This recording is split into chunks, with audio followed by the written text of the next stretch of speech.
Sini saya mengapresiasi ya teman-teman yang antusias ya mau belajar esai ya di hari liburnya gitu ya, sangat produktif Masya Allah. Dan terima kasih juga kepada Mas Pradana ya sebagai narasumber di sini dan teman-teman juga panitia, seluruh panitia yang sudah bertugas di sini. Alhamdulillah di sini adalah program dari Reduka ya teman-teman. Kalau yang teman-teman belum tahu Reduka, Reduka adalah komunitas yang memang di bidang pendidikan. Selain untuk mahasiswa, salah satunya webinar ini, dan juga Reduka juga untuk persiapan UTBK, bahkan yang untuk putus sekolah ya, anak-anak putus sekolah. Nah, di sini juga program dari Reduka ini sebagai capaian ya, yang mana mungkin mahasiswa yang mungkin kebingungan terhadap esai atau lomba-lomba lainnya terhadap kepenulisan. Nah, inilah wadah yang tepat ya teman-teman untuk bisa menyaksikan webinar ini. Semoga webinarnya bermanfaat teman-teman dan semoga dilancarkan juga. Mungkin itu aja dari saya. Wassalamualaikum warahmatullahi wabarakatuh. Waalaikumsalam. Terima kasih banyak buat Kak Iqbal atas sambutannya. Selanjutnya, sebelum kita memasuki acara inti webinar, aku mau membacakan CV singkat dari narasumber kita pada sore hari ini. Untuk operator, boleh di-share screen?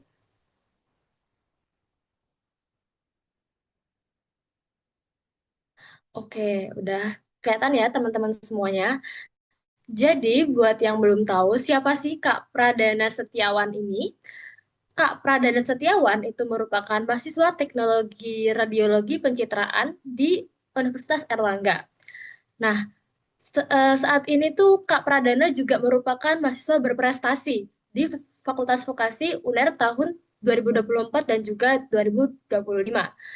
Selanjutnya bisa dilihat kalau Kak Pradana sudah meraih puluhan prestasi di tingkat nasional hingga internasional. Ada 40 prestasi, keren sekali.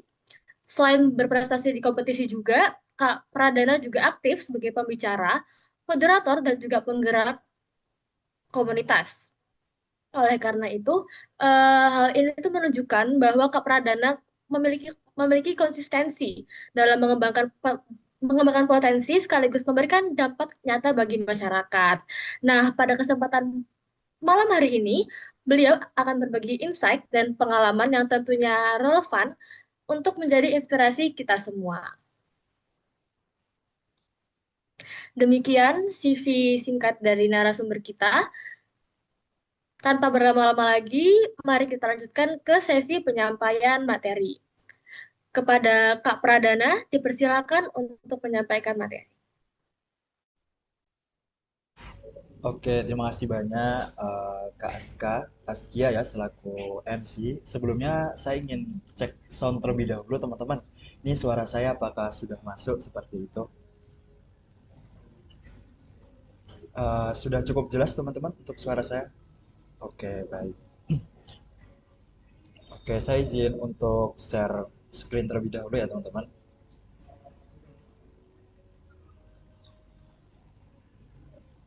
Oke, untuk PPT-nya apakah sudah terlihat teman-teman? Cukup jelas? Sudah, Kak, sudah terlihat.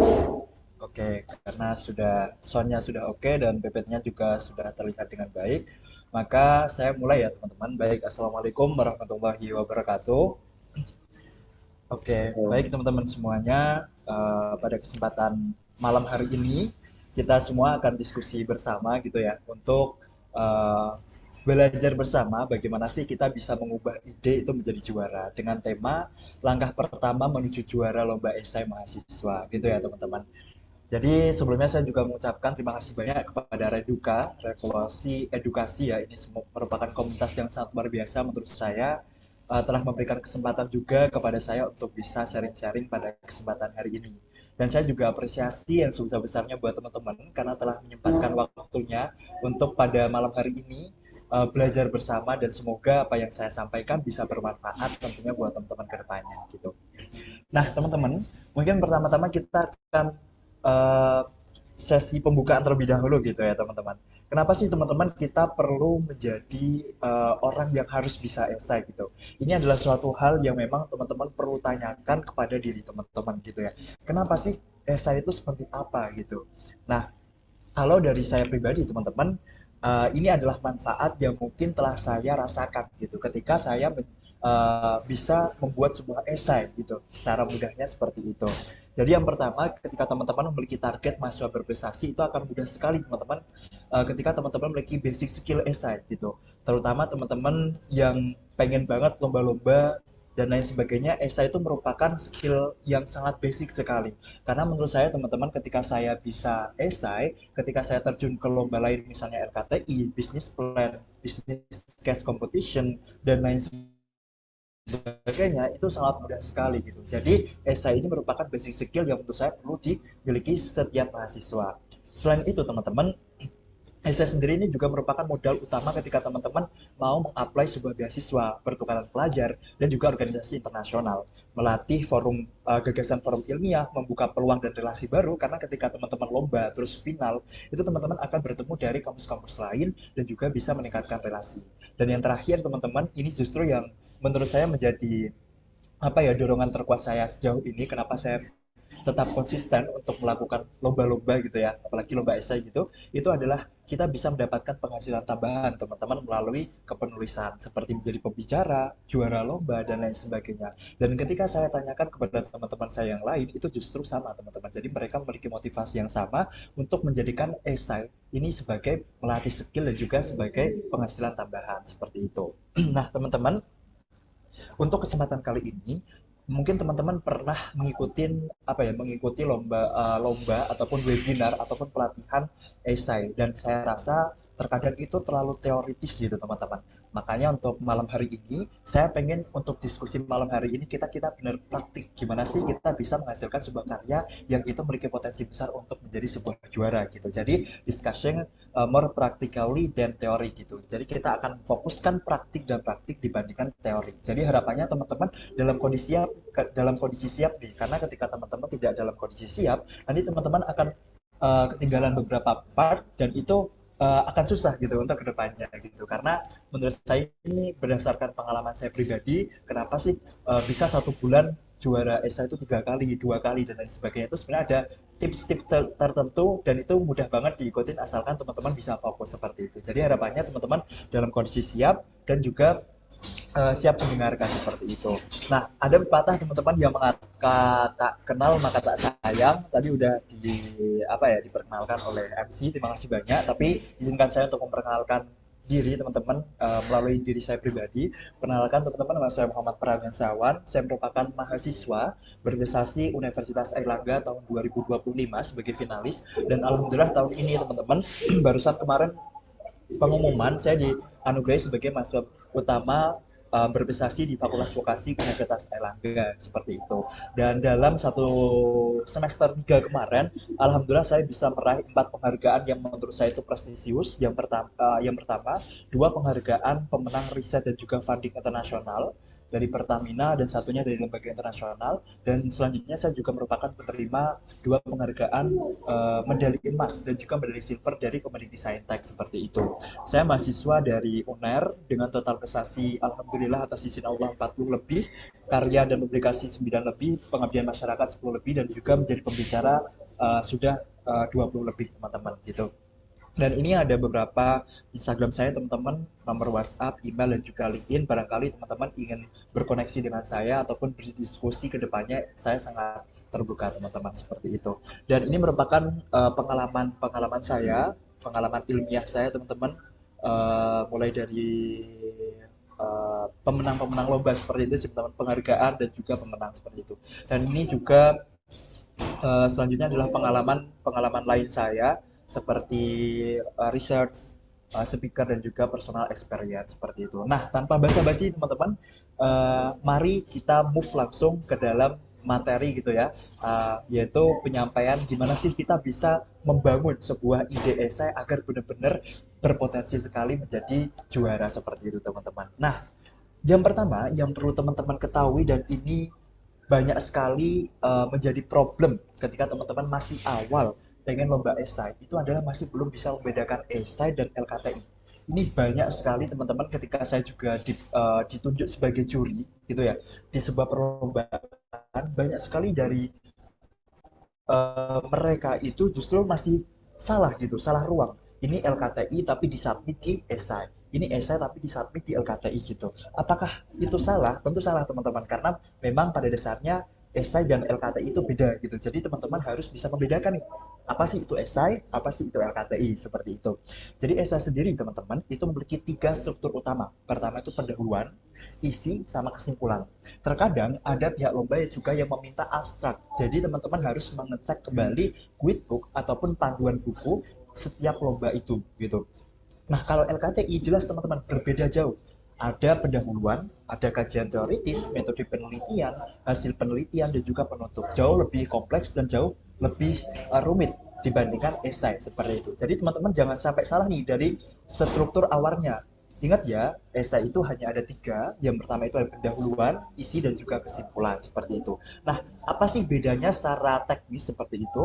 Nah, bedanya secara teknis teman-teman, terlepas dari struktur tadi ya teman-teman, fokus esai itu sendiri tuh terhadap argumen ataupun opini tapi berbasis data.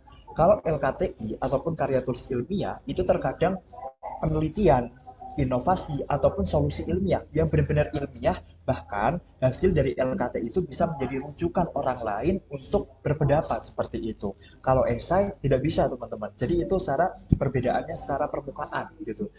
Nah, lalu output dari esai itu apa? Output dari esai itu adalah gagasan. Jadi esai itu adalah merupakan gagasan teman-teman.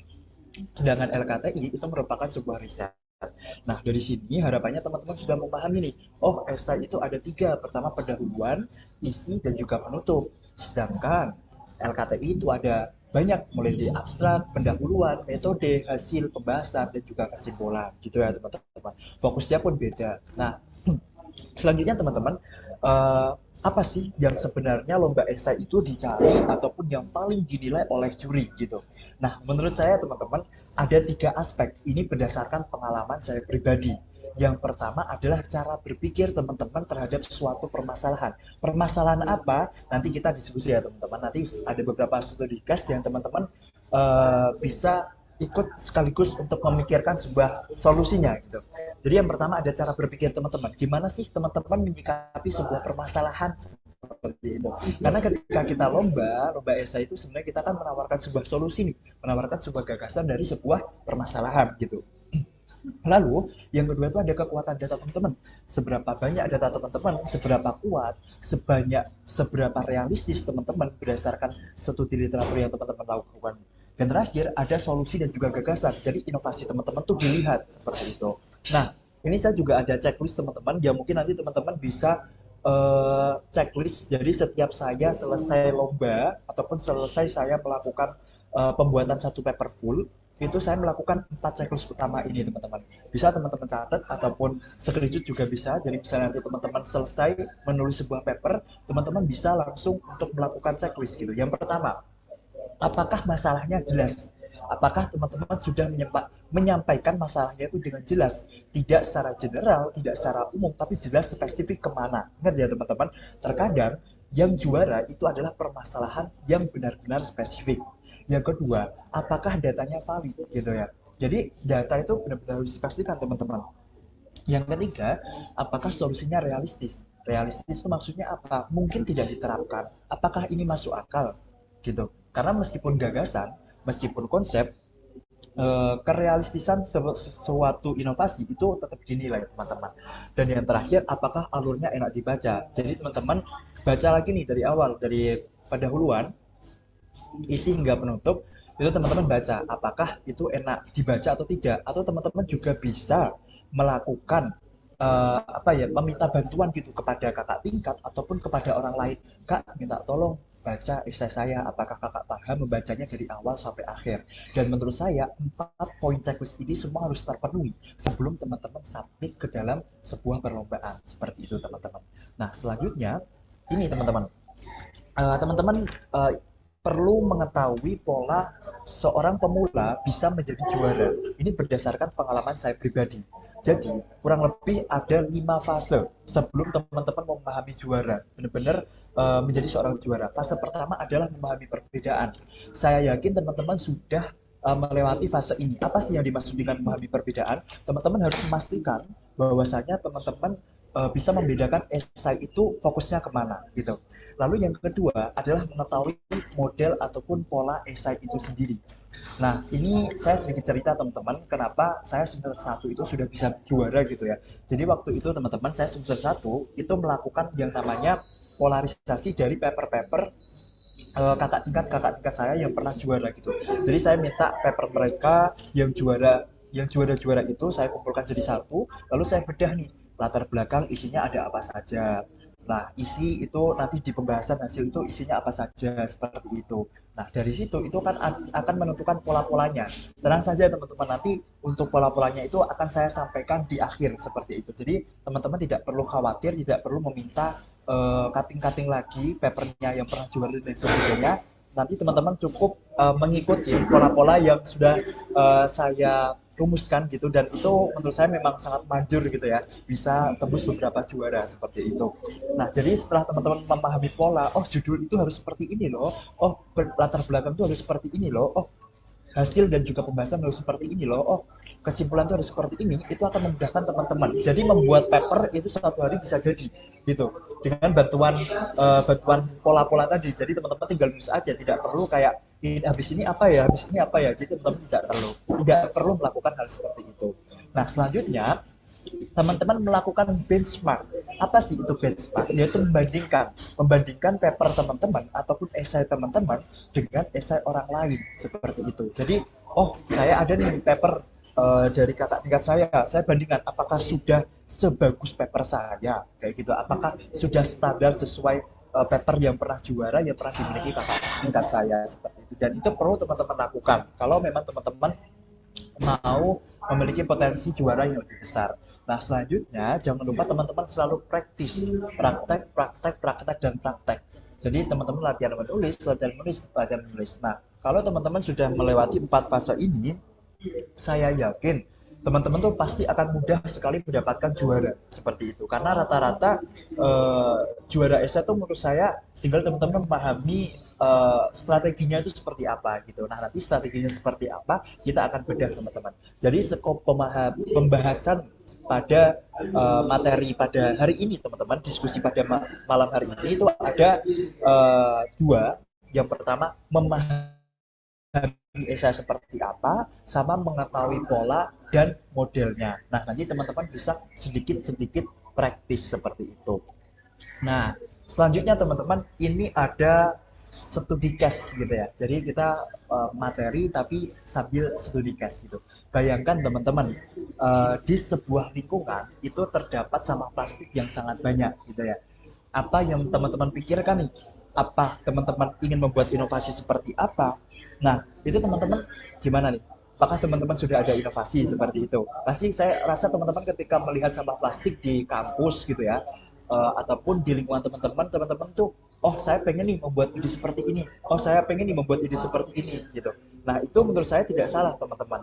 Tapi kita perlu bedah lagi teman-teman. Jadi, nah ini teman-teman. Jadi dari kita menyikapi studi case pertama, yaitu ada sebuah permasalahan sampah di lingkungan kita gitu ya. Itu terkadang muncul 2 hal. Yang pertama itu esai opini sosial, sama yang kedua esai produk inovasi. Yang pertama, judul pertama itu seperti ini, Tumbler Day, gerakan mahasiswa tanpa plastik sekali pakai gitu ya. Jadi mereka itu membuat sebuah gerakan, membuat sebuah kegiatan. Lalu yang kedua ada SOUL, pemanfaatan bioplastik berbasis singkong sebagai alternatif kantong plastik di kampus bintang 5 seperti itu. Nah, dari sini itu berbeda loh teman-teman antara ide pertama sama ide kedua. Nah, justru dari sini teman-teman harus juga bisa memahami, terkadang di perlombaan-perlombaan yang menurut teman-teman esai teman-teman itu udah sangat bagus, esai teman-teman udah sangat komprehensif, tapi ternyata itu tidak juara. Teman-teman perlu melakukan analisis ini lomba tersebut memiliki orientasi kepada apa gitu. Nah, di bawah ini teman-teman saya sudah mencantumkan 3 contoh lomba gitu. Yang pertama adalah Injection 2026.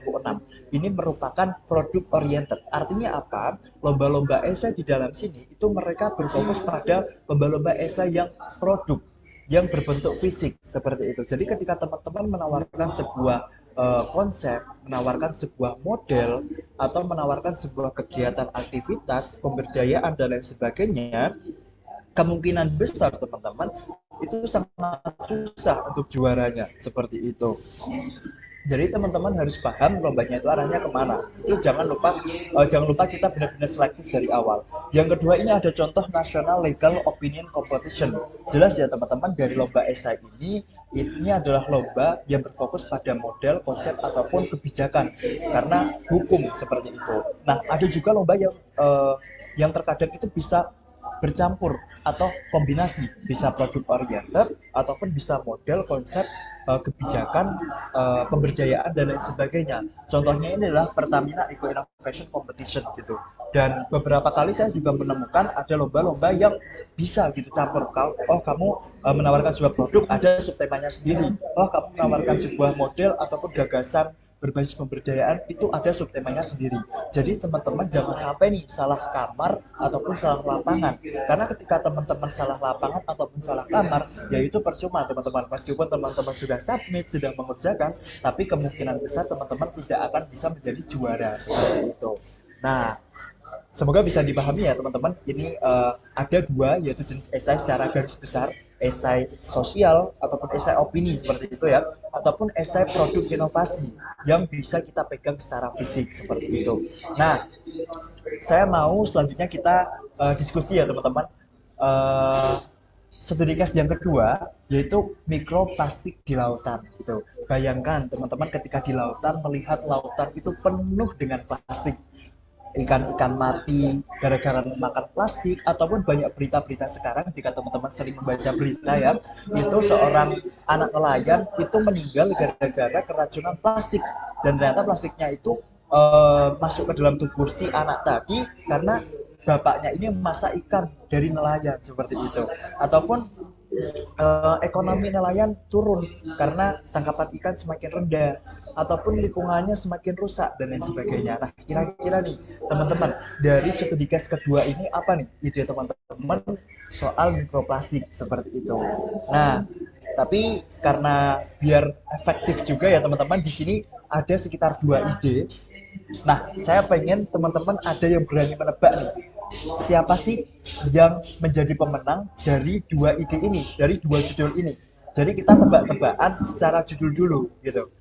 Yang pertama itu ada Microtrap, alat filtrasi mikroplastik rumah tangga berbasis spektrum sensor berbiaya rendah untuk menyaring air limbah domestik sebelum mencemari ekosistem perairan dan kesehatan manusia. Yang kedua, ada Seafetch, Marine Filtration System berbasis multi-sensor Internet of Things, dan SNSIM terintegrasi mobile application guna mitigasi mikroplastik pollution dan restorasi perairan Indonesia. Nah, mungkin adakah yang berani dari teman-teman untuk menebak kira-kira dari secara pandangan pertama gitu ya, kira-kira yang bakal menjadi juara itu mana? Judul pertama atau judul kedua? Ada nggak teman-teman yang berani nebak nih? Boleh rahasia mungkin kalau ada yang berani nebak.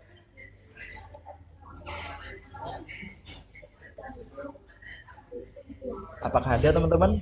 Gak apa-apa, salah gak apa-apa. Kita di sini sama-sama belajar gitu. Oke, belum ada kah ini? Oke, karena terlihatnya teman-teman masih belum merespon ya teman-teman. Oke, kita lanjut saja seperti itu. Jadi teman-teman, oh ada nih. Boleh nih Kak Azril Enggal Afidka, boleh ditebak.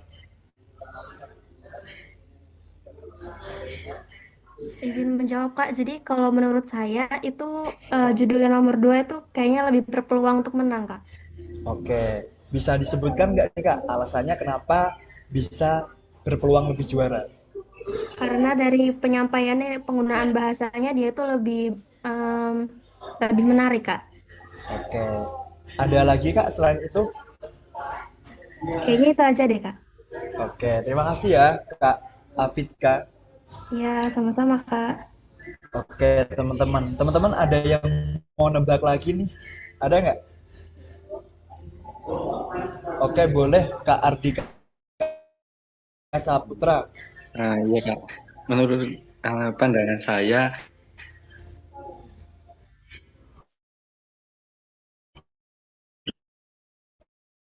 yang ada dinyatakan di situ berbiaya rendah, kan berarti aplikatif lebih bisa diaplikasikan gitu Kak. Jadi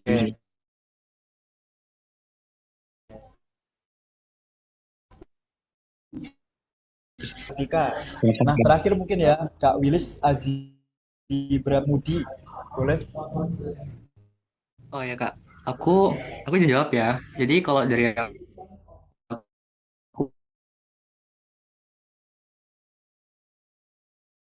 menurut eye catching banget karena bahasanya itu nggak yang dipakai umum kayak yang di judul pertama, melainkan judul kedua ini ada kombinasi. eh,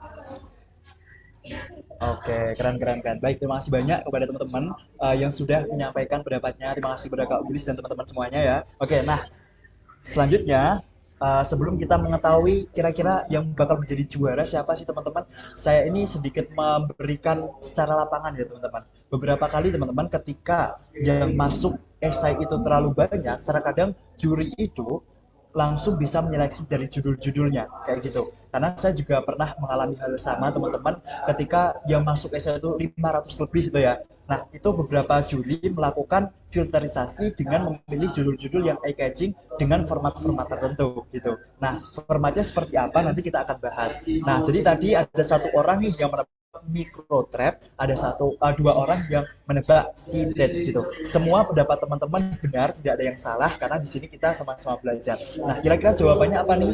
Dan jawabannya adalah yang benar adalah yang jadi juara satu adalah seedless. Nah, sedikit cerita teman-teman, jadi Sitats ini merupakan gagasan esai saya yang pernah mendapatkan juara satu di lomba mikroplastik gitu yang memang concernnya itu di mikroplastik, dan yang finalis, yang mikrotrap itu mendapatkan gelar finalis seperti itu. Nah, sekarang kita akan membahas gimana sih caranya agar kita itu bisa membuat sebuah judul yang benar-benar bagus. Nah, kenapa sih kita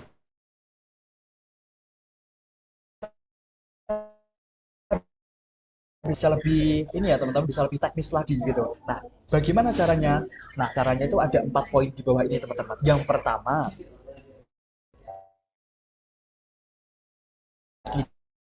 itu ada poin ataupun USP. Nah, USP itu sendiri merupakan poin ataupun keunggulan yang ditawarkan gitu. Lalu yang kedua ada value proposition point.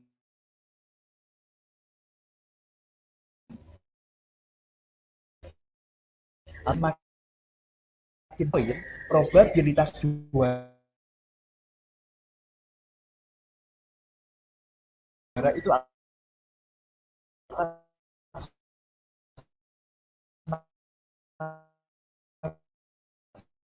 makin besar teman-teman bukan lebar lain. Contohnya seperti apa nanti akan kita bahas contohnya seperti apa. Jadi teman-teman harus paham dulu bahwasanya judul terkadang itu dinilai dari 4 hal. Pertama itu adalah unique selling point ataupun keunggulan yang ditawarkan itu seperti apa. Apakah banyak atau sedikit atau unik atau umum atau bagaimana. Lalu ada value proposition point, manfaat yang dirasakan itu seperti apa. Berarti kalau membahas tentang manfaat, otomatis kita akan berbicara mengenai problem ataupun permasalahan yang teman-teman angkat. Karena kita lomba, maka teman-teman kalau lomba itu harus usahakan bisa mengangkat permasalahan-permasalahan yang bisa dirasa itu adalah permasalahan yang sangat-sangat penting dan dibutuhkan solusi teman-teman. Nah, selain unique selling point ataupun value proposition point, teman-teman ada dua lagi, yaitu preventif sama represif. Nah, terkadang kebanyakan orang itu hanya berhenti di preventif ataupun pencegahan, misalnya deteksi kandungan gula darah gitu ya, ataupun sensor untuk mendeteksi apa ya teman-teman hujan seperti itu, untuk agar pakaian-pakaian yang dijemur itu tidak basah ketika tidak ada orang dan lain sebagainya. Nah, itu kan baru pencegahan ataupun pendeteksi. Adakah upaya penanganannya, teman-teman? Maksudnya penanganannya itu seperti apa? Jadi ketika sudah terjadi permasalahan tersebut, apakah inovasi teman-teman itu ikut membantu seperti itu? Apakah tugasnya hanya cuma mendeteksi?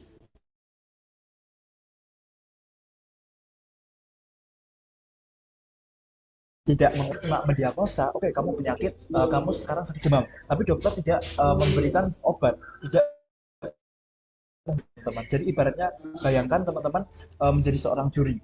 Juri itu banyak datang dokter-dokter. Nah, dokter-dokter ini ada yang cuma bisa mendiagnosa gitu, mendiagnosa penyakit, tapi ada juga yang bisa memberikan obat ataupun penanganan secara langsung. Pastinya teman-teman akan tertarik kepada dokter yang sekaligus pencegahan dan juga penanganan seperti itu. Jadi teman-teman kalau bisa, karena ini esai dan itu gagasan, teman-teman bisa berpikir secara kreatif mungkin, teman-teman itu silahkan berkreasi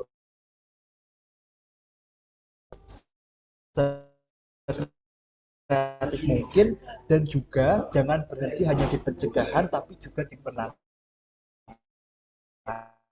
berbasis spektrum sensor berbiaya rendah untuk menyaring air limbah domestik sebelum mencemari ekosistem perairan dan kesehatan manusia. Nah, kita lihat unique selling point-nya ataupun keunggulan yang ditawarkan itu ada berapa gitu. Nah, dari sini teman-teman, yang ditawarkan Microtap itu ada yang pertama filtrasi, yang kedua itu adalah sensor seperti itu.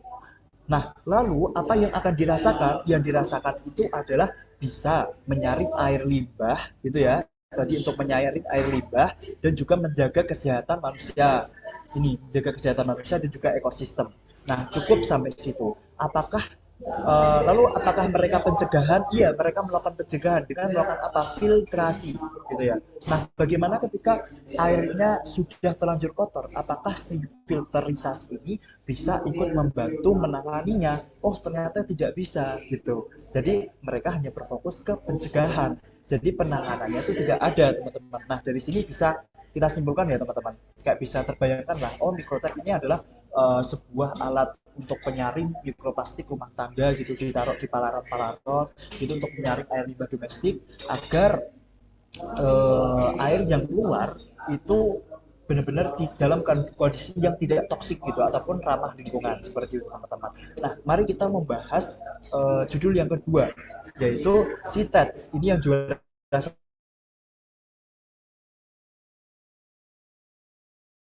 satu ya, sistem berbasis multisensor. Ingat ya teman-teman, di sini ada multisensor. Jadi sensornya itu banyak. Terus juga ada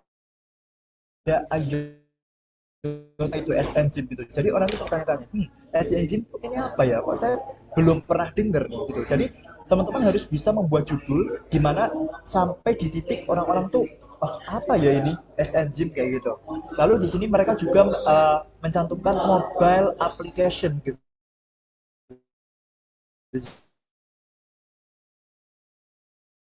Jadi mereka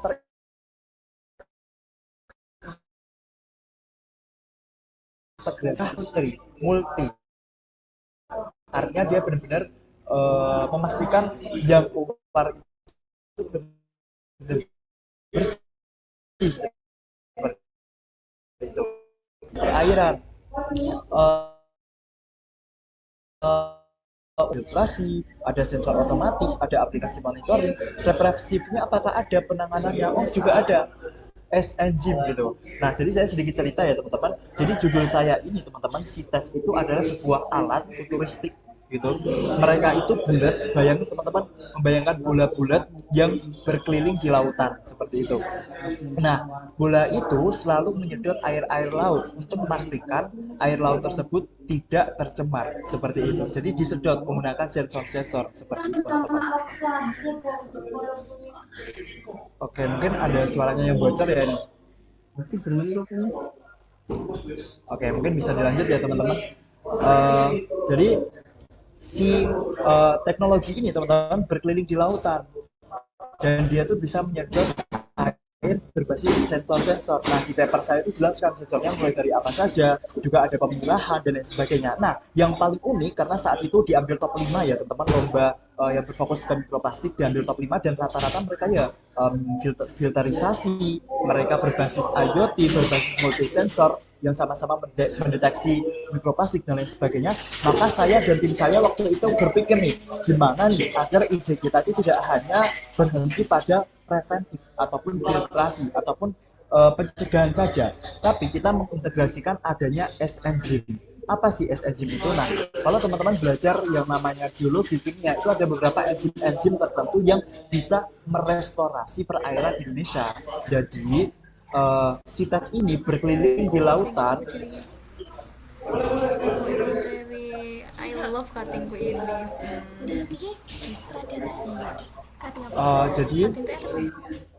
Jadi teman-teman, oke, mungkin teman-teman yang suaranya bocor bisa dipastikan ya agar tidak mengganggu gitu ya. Nah, jadi teman-teman dipastikan bahwasanya ide teman-teman tidak hanya berhenti di pencegahan, tapi juga bisa menangani. Jadi S-enzim ini teman-teman adalah enzim yang bisa membantu restorasi mikroplastik yang sudah mencemari perairan di lautan. Gitu. Jadi si alat ini berkeliling ke lautan sambil menyebarkan enzim-enzim ini. Mereka juga menekan pertumbuhan plankton. Jadi plankton itu sebagai makanan utama di perairan itu juga bisa dibantu pertumbuhannya agar semakin bertumbuh banyak dan lain sebagainya. Nah, kurang lebih seperti itu sih teman-teman. Jadi harapannya teman-teman bisa menyimpulkan bahwasanya jangan sampai teman-teman tuh hanya berhenti di upaya preventif ataupun upaya pencegahan gitu ya teman-teman. Teman-teman harus bisa membawa idenya teman-teman itu sampai di titik penanganan juga. Teman-teman juga harus bisa memastikan bahwasanya unique selling point ataupun USP teman-teman itu benar-benar banyak yang teman-teman tawarkan untuk menyelesaikan permasalahan tersebut. Dan teman-teman juga harus bisa memastikan bahwasanya value proposition point ataupun permasalahan yang teman-teman angkat ataupun yang akan teman-teman selesaikan itu terasa urgent bagi juri-juri ataupun orang yang mungkin tidak terlalu tertarik di bidang itu gitu. Nah, itu akan mudah teman-teman dalam penyusunan esai ke depannya. Harapannya teman-teman sampai di titik ini bisa memahami seperti itu ya teman-teman. Jadi unique selling point, value proposition point, preventif dan juga represif gitu. Karena ini sifatnya gagasan ya teman-teman, esai itu gagasan, jadi teman-teman silahkan berkreasi semaksimal mungkin, sebebas mungkin, karena ketika teman-teman terbatas pada kreativitas tertentu, lomba esai itu kurang menarik, karena lomba esai itu berbeda dengan LKTI. Kalau LKTI kan perlu penelitian, perlu riset, dan itu akan menyusahkan ketika teman-teman berkreativitas seliar mungkin. Tapi kalau di esai nggak apa-apa gitu, asalkan itu benar-benar realistis, berbasis jurnal, dan teman-teman ketika ditanya itu bisa menjawab dengan yakin. Kuncinya seperti itu sih teman-teman. Nah, untuk selanjutnya teman-teman, ini ada studi case ketiga ya, ini sedikit info. Jadi bayangkan teman-teman sekarang itu ada permasalahan yang urgent, yaitu deterjen rumah sakit berbahaya gitu. Maksudnya gimana? Rumah sakit itu kan melakukan aktivitas seperti operasi. Jadi banyak sekali baju-baju yang kena darah, kena nanah, pasca operasi dan lain sebagainya. Nah, makanya deterjen rumah sakit itu terkadang didesain semaksimal mungkin agar bisa menghapus darah-darah tersebut, menghapus noda-noda tersebut dengan maksimal. Namun ternyata itu justru menimbulkan permasalahan baru di mana limbah dari deterjen itu sangat berbahaya teman-teman ketika kita bandingkan dengan limbah deterjen rumah tangga seperti itu. Nah, dari situ ini ada salah satu contoh ide saya teman-teman yang alhamdulillah juga masuk lomba internasional. Jadi itu judulnya ini biocompatible medical detergent dan lain sebagainya sampai pos Indonesia. Nah, kenapa menurut saya ini bisa sampai di titik internasional? Itu karena ini teman-teman. Nah, ini ada beberapa kata kunci yang saya kasih warna blok merah gitu ya. Jadi saya tuh membuat deterjen yang ramah lingkungan teman-teman. Apakah deterjennya itu saya bawa hanya di titik sampai ramah lingkungan? Oh, tentu tidak teman-teman. Untuk sampai tembus di kompetisi yang menurut saya itu bergengsi, saya pengen membuat deterjen saya itu tidak hanya sampai di titik ramah lingkungan atau berdampak pada aspek lingkungan saja. Tapi di sini saya juga tambahkan aspek-aspek lain. Nah, kita bahas mulai dari yang saya lingkarin pertama ini, yang ngasih blok merah. Yang pertama, biocompatible medical deterjen. Jadi deterjen medis yang biodegradable, yang ramah lingkungan. Oke, jadi kayak orientasinya kepada aspek lingkungan. Lalu selanjutnya ada legal regulatory instrument, yaitu fokus kita adalah menjadikan deterjen saya ini legal di seluruh Indonesia, teman-teman. Jadi saya itu menawarkan, oh ini loh ada deterjen secara nasional yang bisa digunakan di berbagai rumah sakit Indonesia, dan ini harus bisa menjadi standarisasi deterjen nasional. Agar apa? Agar pemerintah juga tidak mengeluarkan kos ataupun pengeluaran banyak untuk mengatasi permasalahan lingkungan yang ada di Indonesia, seperti itu. Lalu di sini juga ada tambahan economic insentif, ada juga reduce environmental externalities. Jadi yang saya bawa dari deterjen saya ini tidak hanya satu aspek lingkungan, teman-teman, tapi 3 aspek sekaligus. Yang pertama ekonomi, yang kedua adalah hukum, gitu. Nah, di sini saya masih tekankan lagi di poster saya ada beberapa 5 poin ini, dan juga saya tekankan di SDGs, gitu. Jadi kalau bisa teman-teman buatlah ide teman-teman itu bisa berdampak ataupun bisa menyalur pada banyak aspek. Kayak tadi inovasi saya yang berfokus mikroplastik. Nah, kebanyakan yang menjadi finalis itu fokusnya hanya berorientasi pada lingkungan. Oke, mikroplastik itu berdampak besar pada lingkungan. Tapi saya juga membawa itu tidak hanya cukup sampai lingkungan. Saya juga melakukan analisis itu berdampak pada ekonomi. Contohnya nelayan penghasilannya turun karena ikan juga ikut turun gitu, ikut mati-mati, ataupun berdampak pada kesehatan. Beberapa kasus kematian akibat memakan mikroplastik seperti itu. Nah, teman-teman harus bisa nih membawa posisi inovasi teman-teman di titik sampai situ. Nah, itu probabilitas ataupun kemungkinan juara itu akan jauh lebih besar. Nah, selanjutnya teman-teman bisa scan ini teman-teman ya. Ini ada beberapa bench seperti framework yang saya gunakan, dan ini pasti akan berguna banget buat teman-teman. Mungkin teman-teman bisa scan terlebih dahulu sambil kita nanti melakukan pembahasan selanjutnya, gitu. Jadi ini ada beberapa framework teman-teman ataupun template-template bagaimana saya mendesain ide saya, bagaimana saya mendesain judul saya, bagaimana saya mendesain urutan esai saya, latar belakang dan lain sebagainya. Jadi teman-teman nanti akan mudah sekali ketika teman-teman sudah melakukan scan. Apakah teman-teman sudah melakukan scan? Mungkin bisa raise hand teman-teman, atau ini melakukan konfirmasi kalau bisa melakukan scan. Kalau misalnya nggak bisa, mungkin nanti bisa saya share link teman-teman. Oh, sudah bisa. Oke, bisa. Nah, karena teman-teman kebanyakan sudah bisa, nanti kalau misalnya teman-teman tidak bisa, nggak apa-apa, nanti di akhir akan ada tampilan lagi teman-teman. Nah, sekarang kita bahas teman-teman dari target terlebih dahulu, gitu ya. Jadi teman-teman, buat teman-teman kenapa sih Kak kok bisa gitu, satu lomba 1 bulan itu bisa 2 juara, 1 bulan tuh bisa 1 juara kayak gitu ya, konstan gitu. Itu kok bisa, kenapa ya Kak gitu? Pastinya itu semua ada target teman-teman, ada target jelas gitu. Nah, teman-teman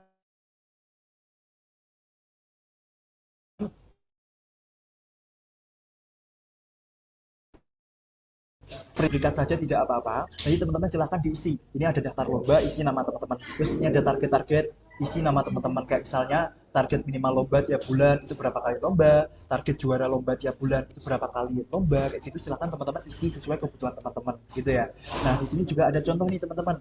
Nomor 1, jenis PF Muda, Pertamina Foundation gitu.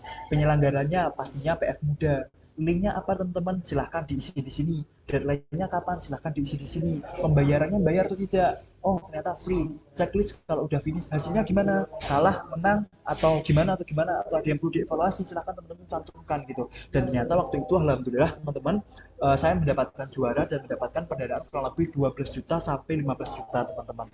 Nah, pastinya teman-teman dengan ini tuh membantu teman-teman sekali nih. Biar teman-teman pertama tidak ketinggalan deadline lomba. Yang kedua, teman-teman bisa melakukan evaluasi secara berkala gitu dari hasil-hasil lomba yang teman-teman ikutin gitu. Nah, selanjutnya ini teman-teman ada template brainstorming ide untuk persiapan lomba LKTI dan juga esai. Ini juga yang selalu saya lakukan ketika saya melakukan brainstorming ide. Saya selalu berusaha untuk melakukan pemenuhan terhadap seluruh komponen ini. mulai dari permasalahan utamanya itu apa, permasalahan lain ataupun faktor-faktor lain opsional ini teman-teman itu apa, solusi terdahulu itu seperti apa. Misalnya nih teman-teman mengangkat deterjen tadi ya, deterjen, semoga masih ingat ya teman-teman. Jadi deterjen tadi kan fokus pada deterjen medis tapi basis lebih biocompatible ataupun biodegradable ataupun lebih ramah lingkungan seperti itu. Nah, apakah sebelumnya belum ada deterjen seperti itu? Oh, kalau ternyata sudah ada, teman-teman cantumkan. Tapi teman-teman juga perlu list kelemahannya apa gitu. Lalu teman-teman juga list juga penyebab atau faktornya. Nomor 3, dampak utamanya itu apa? Ingat ya teman-teman, kalau dampak utama jangan hanya satu aspek saja. Misalnya teman-teman menyikapi UMKM itu hanya ekonomi. Kalau bisa cari-cari teman-teman dampak sosialnya seperti apa, dampak hukumnya seperti apa, dampak lingkungan kalau bisa juga seperti apa, psikologi dan lain sebagainya. Nah, 5 ini basis solusinya itu seperti apa, solusi yang teman-teman tawarkan itu seperti apa secara permukaan, secara garis besar gitu. Target inovasinya itu seperti apa, ini lebih jelas lagi teman-teman, kayak oh target inovasi saya itu bisa menyelesaikan 1, 2, 3 gitu. Keunggulan dari inovasi itu apa, jadi keunggulan itu yang membuat teman-teman itu unggul dibandingkan inovasi yang telah ada gitu. Tantangannya itu apa, terus teman-teman kalau bisa cari level out of the box seperti itu, karena teman-teman kan sedang lomba nih, teman-teman harus bisa mencari apa ya yang membuat ide saya itu out of the box gitu, yang membuat ide saya itu benar-benar top gitu. Nah, kalau misalnya teman-teman belum menemukan, ya teman-teman cari gitu, karena memang lomba itu prosesnya seperti itu teman-teman. Jadi teman-teman tuh harus bisa mencari sampai teman-teman tuh yakin, oh ini sih level out of the box-nya gitu. Nah, nomor 10 itu adalah pembaharuan. Maksudnya seperti apa? Ketika nih posisinya teman-teman pengen membuat sebuah sensor, bayangkan sensor untuk mendeteksi tadi anemia ataupun untuk mendeteksi kekurangan gizi. Oh, ternyata sensornya itu udah pernah dibuat kayak gitu. Oleh siapa? Oleh siapa gitu ya sebelumnya. Nah, tapi teman-teman cantumkan di sini apa yang membuat teman-teman berbeda dengan sensor-sensor sebelumnya yang pernah dibuat oleh orang lain kayak gitu. Jadi dari template brainstorming ini itu untuk memudahkan teman-teman tuh mengikat ide teman-teman.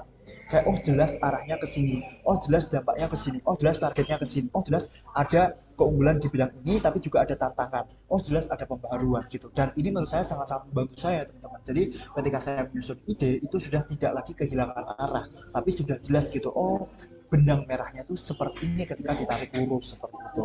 Nah, selanjutnya ini ada template judul teman-teman. Sekaligus kita berbicara ataupun latihan untuk membuat judul yang bagus itu seperti apa. Mungkin kalau teman-teman ada yang baru join bisa sekarang kita lagi membahas ini ya, framework ataupun template-template mulai dari judul, latar belakang, isi, penutup yang sedang kita bahas. Nanti kalau misalnya teman-teman belum berkesempatan scan, nanti di akhir masih saya sediakan untuk kesempatan teman-teman untuk melakukan scan gitu. Nah, ini ada salah satu template judul yang selalu saya pakai teman-teman, dan itu menurut saya juga tembus-tembus semua gitu. Nggak 100% tembus ya teman-teman, tapi overall mostly itu sangat membantu saya. Contohnya nih teman-teman, I.sep gitu ya. Jadi ide ataupun konsep gagasannya itu adalah ide ataupun konsep gagasnya itu adalah saya dan teman-teman saya itu membuat patch herbal dari lendir bekicot, kulit pisang, rumput tegi untuk luka post surgery ataupun luka pasca operasi ataupun penanganan darurat luka bakar gitu. Jadi ketika habis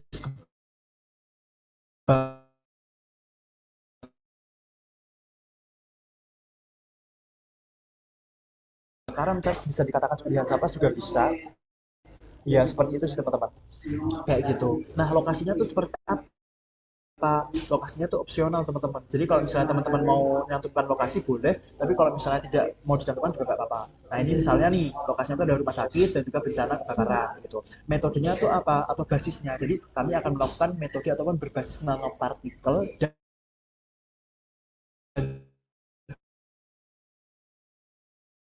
juga sin luka dan juga antibakteri secara alami.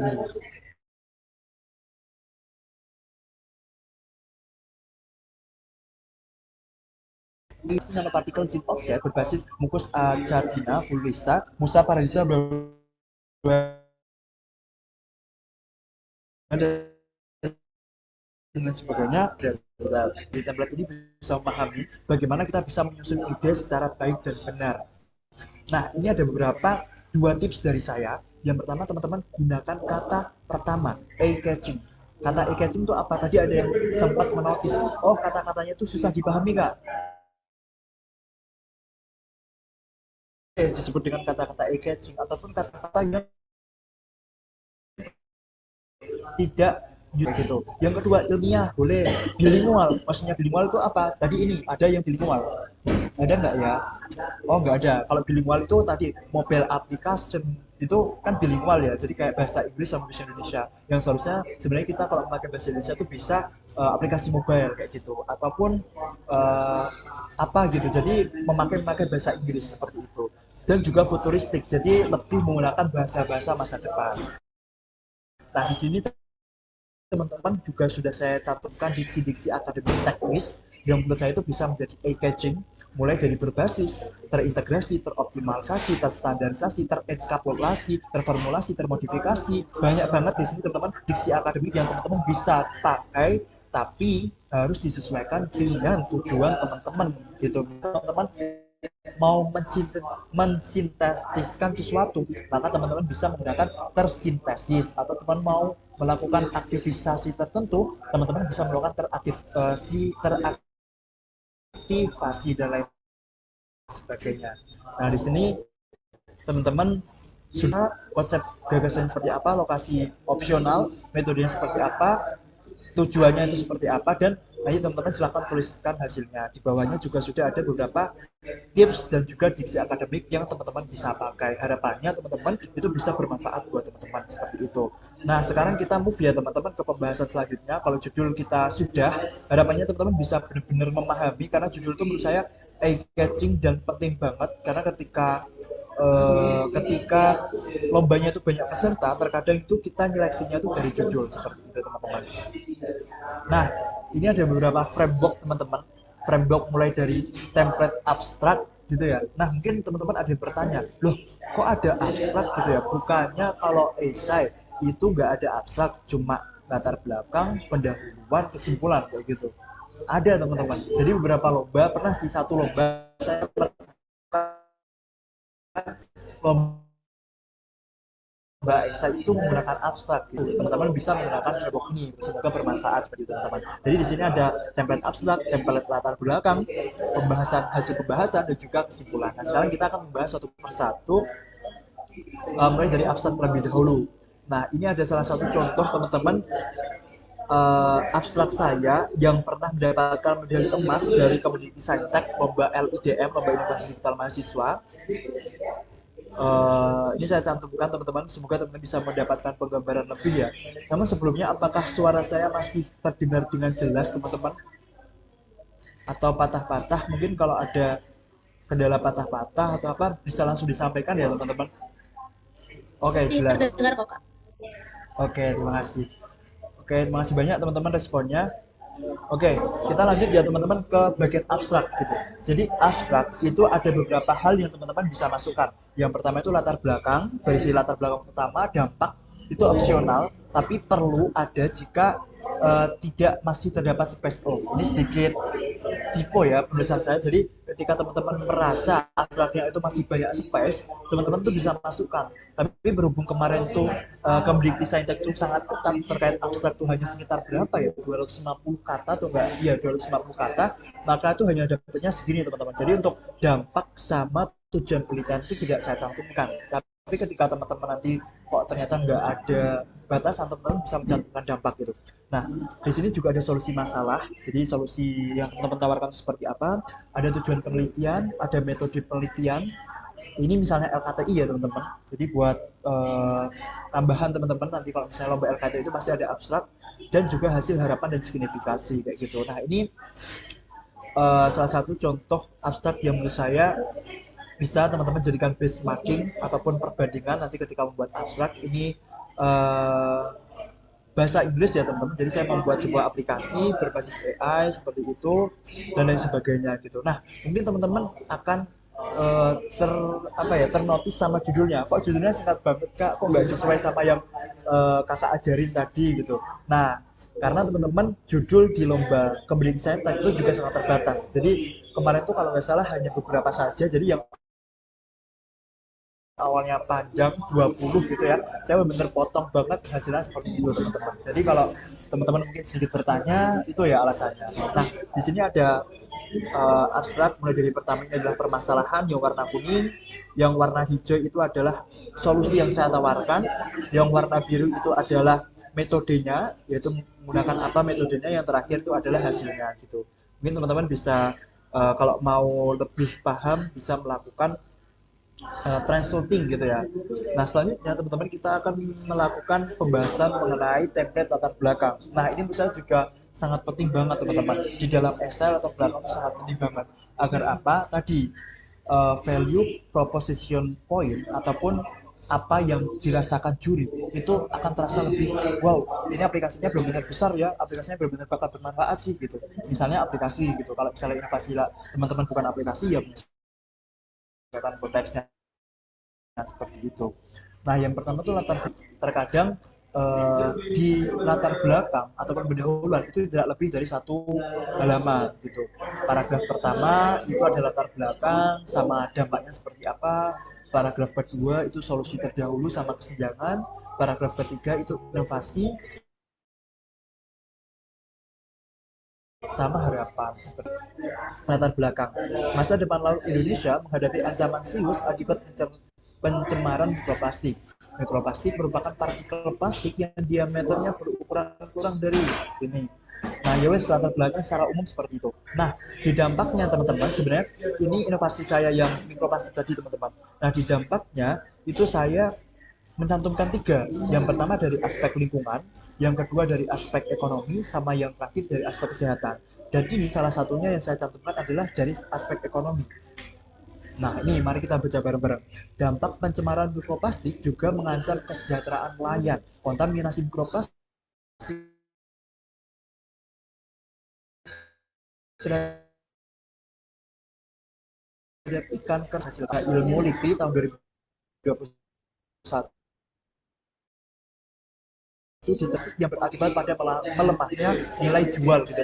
Jadi di sini saya memaparkan, oh, mikroplastik ini bukan permasalahan yang hanya berdampak pada lingkungan, pada kesehatan, bukan gitu. Mereka juga berdampak loh pada ekonomi gitu. Jadi teman-teman tuh menambahkan dampak, kalau bisa tambahkan sebanyak mungkin dampak biar kelihatan fatal gitu loh permasalahannya. Nah, teman-teman juga bisa menyantumkan solusi terdahulu. Nah, solusi terdahulu ini bisa inovasi, bisa juga law ataupun hukum gitu, ataupun kebijakan gitu. Nah, ini contohnya itu adalah pemerintahan Indonesia melalui peraturan menteri bla bla dan sebagainya itu telah berupaya untuk mengurangi mikroplastik ataupun sampah plastik. Namun, nah, tetap harus ada namanya teman-teman. Jadi kayak teman-teman ketika menambahkan solusi terdahulu ataupun inovasi yang telah ada, teman-teman harus tambahkan kekurangannya itu apa gitu. Nah, setelah teman-teman urutannya kan gini, ada masalah, ada dampak, setelah itu ada inovasi yang telah ada, terus teman-teman menunjukkan adanya kesenjangan, adanya sebuah peluang, adanya sebuah gap kayak gitu. Jadi teman-teman sebutkan gapnya pertama, dibutuhkan apa, dibutuhkan inovasi yang berbeda dan lain sebagainya. Yang dimana gap ataupun kesenjangan itu harus berorientasi pada inovasi teman-teman kayak gitu. Nah, barulah teman-teman hadir tuh inovasinya di paragraf terakhir kayak sebagai pahlawan lah kayak gitu ceritanya, sebagai inovasi ataupun keunggulan gitu. Jadi teman-teman tuh harus bisa menjelaskan inovasinya untuk bisa blok seluruh kesenjangan. Jadi pastikan teman-teman kesenjangan yang sudah disampaikan tadi di paragraf sebelumnya itu udah harus diblok, udah harus diselesaikan dengan inovasi teman-teman, tapi secara garis besar kayak gitu. Dan terakhir itu ada harapan, bisa cantumkan SDGs dan juga kebijakan pemerintah kayak gitu. Jadi kalau saya pribadi tuh yang terakhir pasti saya cantumkan juga kebijakan pemerintah, nggak hanya SDGs seperti itu. Nah, untuk selanjutnya kita membahas isi ya teman-teman. Jadi isi ini cukup kompleks menurut saya. Namun mungkin secara singkat saja ya teman-teman, gambaran secara umum isi itu terbagi menjadi 6. Yang pertama gambaran umum ide, cara kerja ide, pengolahan data, analisis framework, rencana implementasi, dan prediksi dampaknya itu seperti apa. Jadi usahakan teman-teman isi di paragraf pertama itu tidak usah membahas permasalahan lagi gitu. Jadi teman-teman langsung membahas inovasinya secara umum itu seperti apa, jelaskan tuh inovasinya seperti apa. Tapi belum sampai di cara kerja ide ataupun konsepnya teman-teman. Jadi kayak idenya itu seperti apa. Lalu di paragraf selanjutnya teman-teman akan masuk ke bentar, teman-teman akan masuk ke cara kerja gitu. Jadi ke cara kerja ini teman-teman. Jadi jelaskan teman-teman idenya seperti apa, sistemnya seperti apa, mekanismenya seperti apa, teman-teman sampaikan. Setelah itu baru teman-teman ke pengolahan data. Misalnya teman-teman itu menggunakan literatur kayak gitu. Tapi ini opsional sih, bagus kalau ada, tapi kalau dari saya pribadi mostly tidak memakai pengolahan data teman-teman karena ini esai. Nah, yang paling penting teman-teman itu adalah analisis framework gitu ya. Jadi ada analisis yang teman-teman cantumkan kayak gitu. Nanti analisisnya itu apa saja, nanti akan saya berikan contoh-contohnya teman-teman, analisis ataupun framework yang biasa saya pakai seperti itu. Selanjutnya teman-teman jangan lupa cantumkan rencana implementasi, kayak kedepannya itu mau apa, 2 bulan lagi itu mau gimana, jangka pendeknya apakah ada, jangka panjangnya apakah ada, seperti itu semua harus benar-benar teman-teman perkira-kirakan. Agar apa?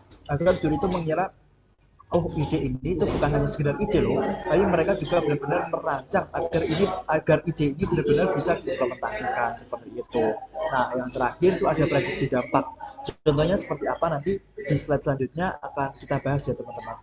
Tapi dari slide ini teman-teman harus memahami bahwasanya teman-teman usahakan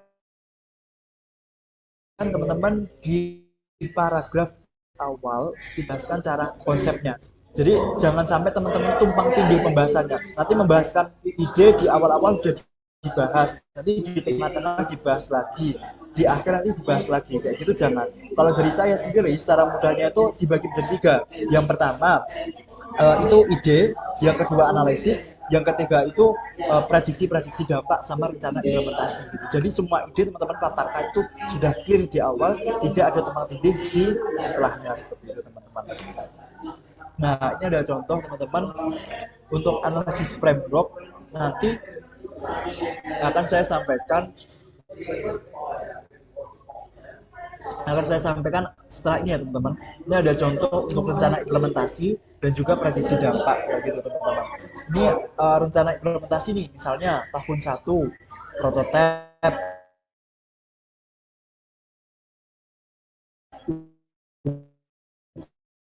coba terbatas. Nah teman-teman kalau bisa membuat desain, kalau untuk rencana implementasi itu lebih mudahnya tuh teman-teman membuat desain kayak alur gitu gimana, nah itu dicantumkan di dalam paper, tidak apa-apa. Menurut saya itu jauh lebih bagus seperti itu dibandingkan teman-teman menuliskannya secara substansi, secara deskriptif, itu akan susah teman-teman kayak gitu ya. Jadi kalau untuk rencana implementasi, tunjukkan nih roadmap perwujudan teman-teman itu seperti apa, agar terlihat tidak hanya sebatas ide, namun benar-benar nyata teman-teman. Jadi ketika nanti presentasi ditanya 3 tahun lagi ini mau dibawa kemana inovasinya, 2 tahun lagi mau dibawa kemana gitu. Nah yang terakhir itu ada prediksi dampak teman-teman gitu. Prediksi dampak itu seperti ini, kayak misalnya jika diimplementasikan secara nasional dengan 500 sampai 700 unit di 150 pantai tercemar, teknologi ini dapat mengurangi 7,5 ton sampah laut setiap harinya, termasuk 3 ton plastik, 2,25 ton organik, dan 0,75 ton logam.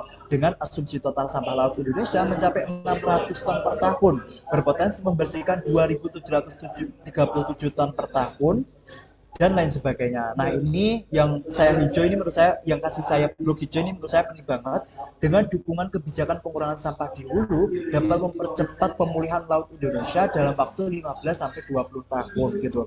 Jadi kalau kita membahas dampak teman-teman itu tuliskan secara kuantitatif, tuliskan secara angka gitu. Jadi misalnya teman-teman membuat obat untuk permen untuk mengatasi stunting di Indonesia.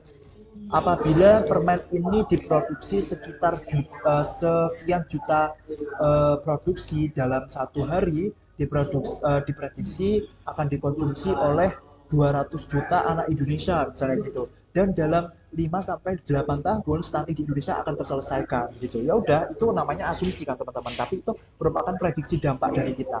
Dan menurut saya itu penting banget karena itu adalah senjata kita teman-teman. Jadi prediksi dampak itu penting banget teman-teman. Nah selanjutnya kita akan membahas mengenai analisis ataupun framework yang teman-teman perlu cantumkan. Yang pertama itu adalah risk mitigasi gitu. maksudnya risk mitigasi itu apa? Jadi teman-teman mudahnya tuh seperti ini. Teman-teman silahkan membuat tabel. Nah, tabel itu adalah potensi yang diragukan juri. Misalnya gini, membuat permen stunting tadi ya, membuat permen untuk mengatasi stunting. Terus juri bakal bertanya gini, asumsi teman-teman, kayaknya ini nggak realistis deh, karena bahan-bahan yang dipakai itu terbatas di Indonesia, kayak gitu. Nah, teman-teman mau memakai bahan apa gitu ya.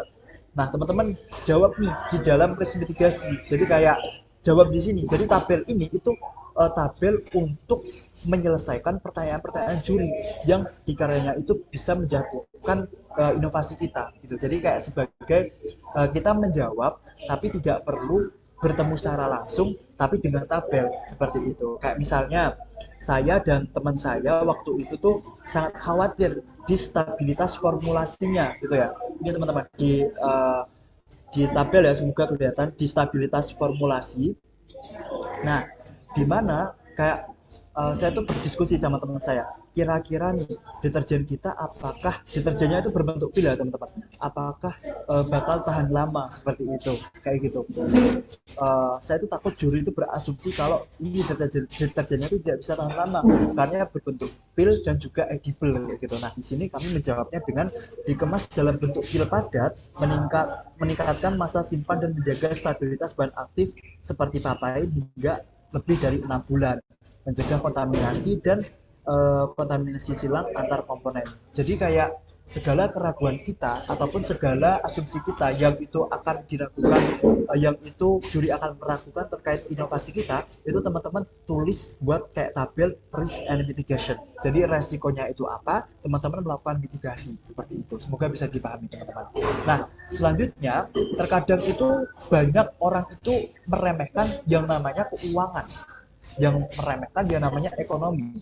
Kita membuat sebuah inovasi tapi tidak merancang nih harganya berapa ya gitu. Terkadang itu ditanyain soalnya kayak waktu tanya jawab misalnya sama juri, ini kalian produksi seperti ini kira-kira harganya berapa ya satu produksi gitu.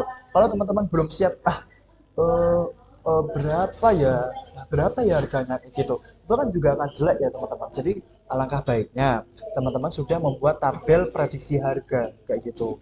Jadi ini menurut saya juga penting teman-teman, karena ketika teman-teman mencantumkan banyak informasi dan itu informasinya selaras dengan inovasi teman-teman, itu akan membuat subjektivitas juri itu meningkat. Wah, ini niat banget sih si anak ini buat ikut lomba kayak gitu. Ini kok komprehensif banget ya kayak gitu. Jadi kalau bisa teman-teman harus bisa sampai di titik tersebut.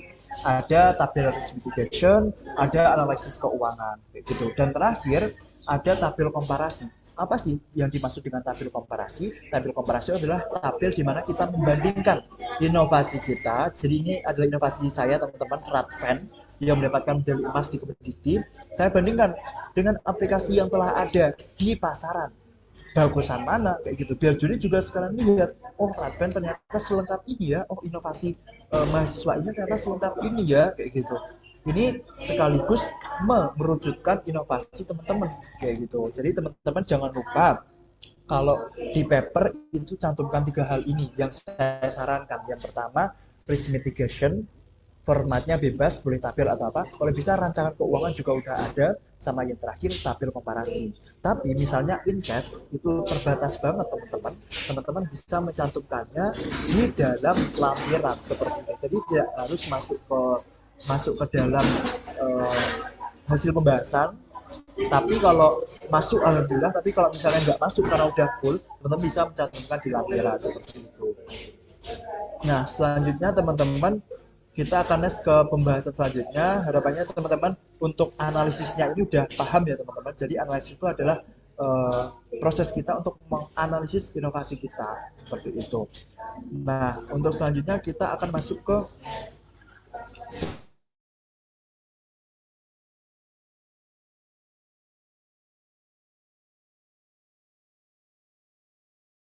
teman-teman buat, bisa juga tidak. Sama yang terakhir tuh stakeholder itu apa ya, lembaga-lembaga atau instansi yang akan kita kait, misalnya pemerintah, akademisi, swasta, komunitas dan lain sebagainya. Ini teman-teman bisa cantumkan di hasil pembahasan, tapi apabila terbatas teman-teman bisa masukkan ke lampiran seperti itu teman-teman. Nah, untuk selanjutnya teman-teman, terkadang kita itu terlalu meremehkan yang namanya cek Turnitin gitu. Kadang ini berdasarkan pengalaman saya pribadi sih. Saya pernah mengikuti sebuah lomba. Waktu itu saya memang sengaja tidak cek Turnitin karena memang di buku panduannya itu tidak mewajibkan. Tapi ternyata yang juara-juara mereka itu mencantumkan Turnitin secara apa namanya? Secara inisiatif gitu, walaupun tidak dicantumkan gitu. Nah, menurut saya itu juga penting teman-teman. Jadi kalau misalnya tidak disuruh untuk mencantumkan, tapi teman-teman berinisiatif mencantumkan, menurut saya tidak apa-apa teman-teman. Itu akan jauh lebih baik. Dan setiap saya lomba pasti saya usahakan untuk cek Turnitin dan saya taruh di lampiran gitu. Nah, ini adalah untuk simpulan teman-teman. Kita udah di ujung pembahasan. Untuk simpulan sendiri itu ada yang pertama, permasalahannya itu apa teman-teman? Dari permasalahan tersebut diselesaikan dengan inovasi teman-teman, dan yang terakhir itu adalah saran pengembangan ke depan. Ini ada contoh simpulan yang gold medal Kemendikbud kemarin, cuma yang sarannya itu tidak saya cantumkan karena memang ada ketentuan khusus di Gridbook. Jadi teman-teman kalau ikut lomba memang harus benar-benar baca ketentuan segala administrasi seperti itu. Jadi intinya kesimpulan itu paparkan permasalahannya secara umum dan bagaimana teman-teman mengatasinya dengan inovasi teman-teman, dan usahakan itu sudah clear seperti itu. Dan teman-teman, ini juga tips dari saya pribadi, dari dosen sih sebenarnya. Saya itu waktu ikut lomba Kemendikbud Saintek, baik itu KBMK yang lomba bisnis yang alhamdulillah dapat silver medal juara 2 nasional, ataupun yang LIDM medali emas juara 1 nasional.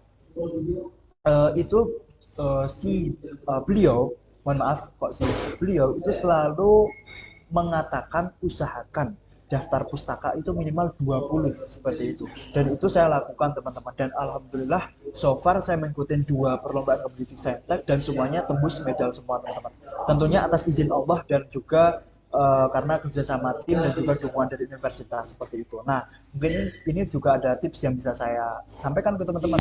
Kalau bisa daftar pustaka itu adalah 20 teman-teman. Biar apa? Biar terlihat komprehensif dan teman-teman tuh secara logis seperti itu. Nah, mungkin tadi teman-teman mungkin yang baru join bisa scan ini lagi ya teman-teman untuk mengakses seluruh template-template framework yang telah saya buat, yang memang itu saya sediakan buat teman-teman, mempermudah teman-teman untuk target lomba, template brainstorming ide, template menyusun paper dan lain sebagainya. Nah, di sini juga udah saya sediakan contoh esai. Ada beberapa contoh esai teman-teman, tapi bukan contoh esai saya ya, contoh esai yang memang itu open source di publik gitu, dan saya jadikan satu di Google Drive untuk teman-teman bisa akses sebagai benchmark gitu. Nah, mungkin kenapa nggak esai saya gitu, teman-teman mungkin bertanya gitu. Nah, esai saya itu adalah karya bersama teman-teman, karya dengan tim gitu, dan kebetulan saya belum izin sama teman-teman saya, takutnya kalau sudah saya cantumkan nanti teman saya tidak ridho atau seperti apa. Tapi mungkin nanti ketika teman-teman saya sudah ridho dan mereka juga setuju karena memang target kita ke depan tidak lomba-lomba lagi misalnya, teman-teman boleh akses seperti itu. Nah, ini ada contoh esai dan juga framework persiapan lomba yang semoga itu bisa bermanfaat teman-teman untuk membantu lomba teman-teman ke depannya seperti itu. Nah, terakhir ini ada beberapa tips-tips saat presentasi.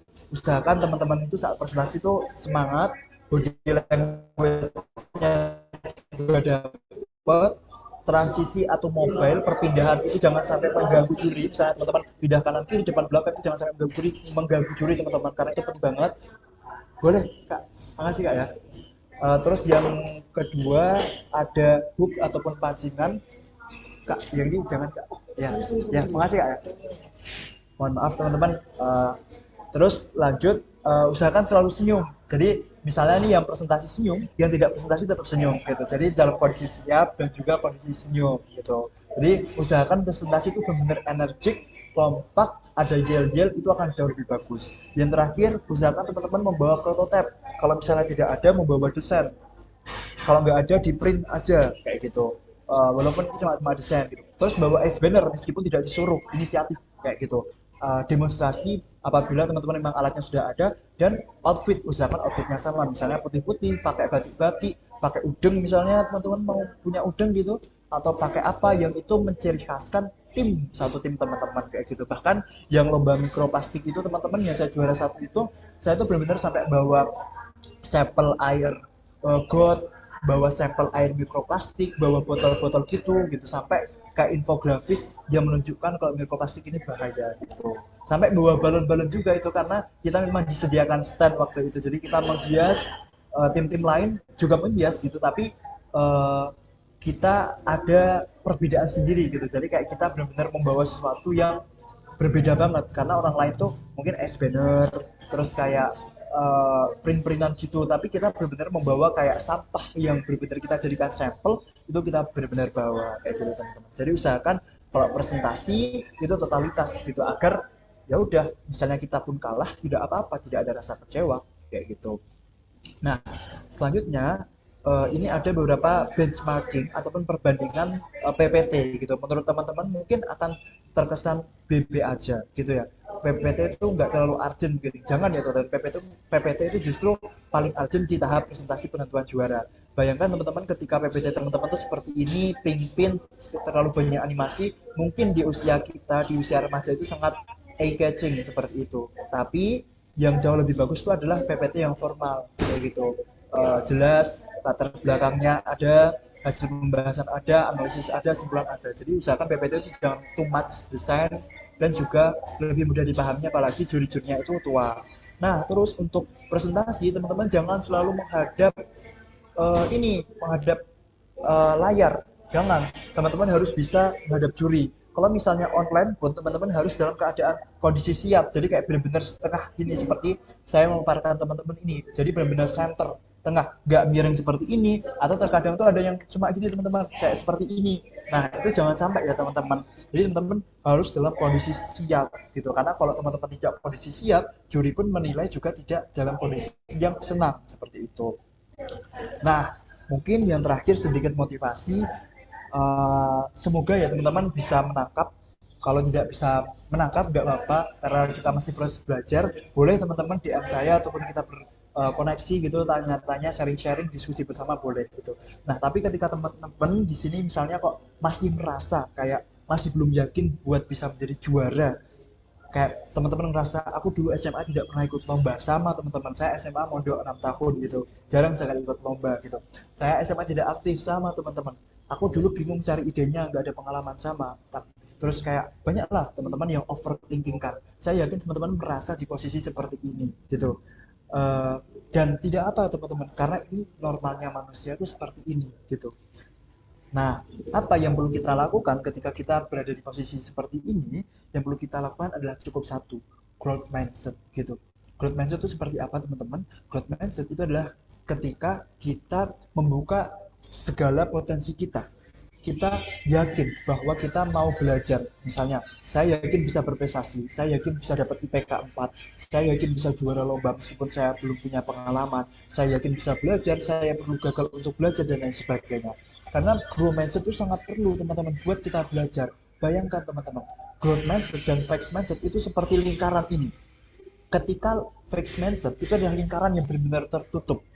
Meskipun mau sebanyak apapun ilmu yang ada di sekitar teman-teman, meskipun sebanyak apapun ilmu yang akan disampaikan oleh dosen-dosen, yang akan disampaikan oleh mentor-mentor, tapi kalau teman-teman merasa diri teman-teman itu kecil, kayak nggak bakal bisa, ya udah nggak bakal masuk kayak gitu. Nah mari kita bisa sama-sama buka pemikiran kita untuk growth mindset gitu, jadi ada celah-celah masuk seperti itu. Atau teman-teman bayangkan ada katak yang dikurung dengan katak yang tidak dikurung gitu. Growth mindset itu adalah katak yang bebas mengeksplorasi diri mereka, sedangkan fixed mindset itu adalah katak yang dikurung di dalam toples. Bayangkan teman-teman, ketika kemudian hari katak yang dimiliki anugerah kemampuan kompetensi untuk bisa melompat, tapi ternyata tuh dia bertahun-tahun dikurung, dan kemudian hari mereka disuruh balapan teman-teman untuk mencari pekerjaan misalnya, untuk mencari makan, pasti akan bisa ditebak siapa yang akan menjadi juara.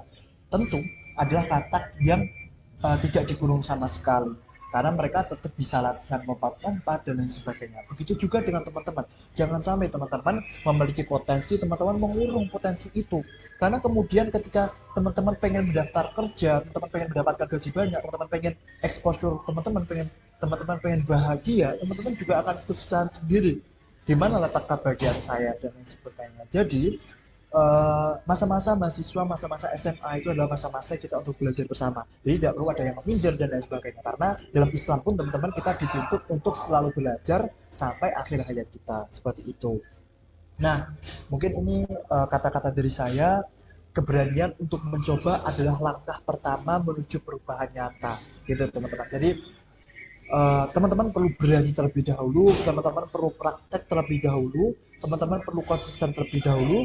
Menang ataupun kalah itu hasil akhir, tapi teman-teman setidaknya berani mencoba, berani berusaha, dan meskipun gagal, teman-teman sudah bahagia karena teman-teman berhasil memaksimalkan potensi diri teman-teman. Dan teman-teman pasti akan kecewa ketika teman-teman tidak bisa memaksimalkan potensi diri teman-teman. Percayalah teman-teman, jika gagal, coba lagi, jika jatuh, bangkit lagi, karena itu adalah fase-fase manusia. Ibaratnya ketika kita mendaki, kita naik gunung teman-teman, pasti kita akan berusaha naik-naik gunung, kayak gitu. Nah, ketika sampai puncak kita senang, wah, Masya Allah, pemandangannya hebat banget, gitu, indah banget. Tapi apakah teman-teman tetap terus di gunung? Saya rasa tidak, teman-teman akan turun kembali tuh. Turun gitu. Teman-teman akan mencari gunung selanjutnya, akan naik lagi. Nah, begitulah siklus manusia teman-teman. Begitulah siklus manusia, yaitu naik turun, naik turun.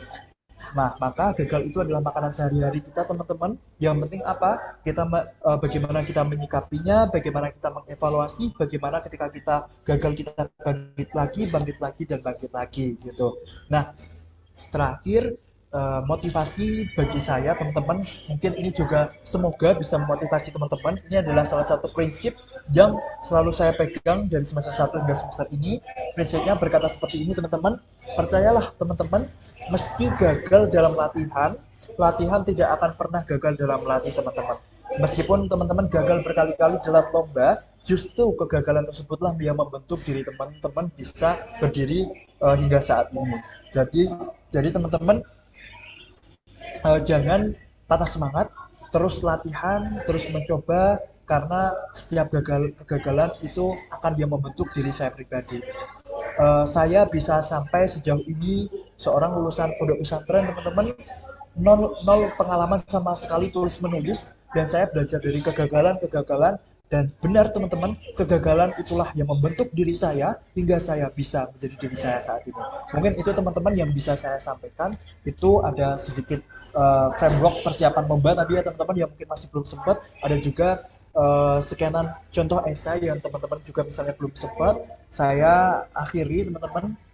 Semoga bermanfaat apa yang saya sampaikan, dan saya mohon maaf sekali apabila ada salah kata, dan segala kebaikan datangnya dari Allah teman-teman. Segala perkataan benar saya dan segala kekhilafan itu datangnya dari saya pribadi.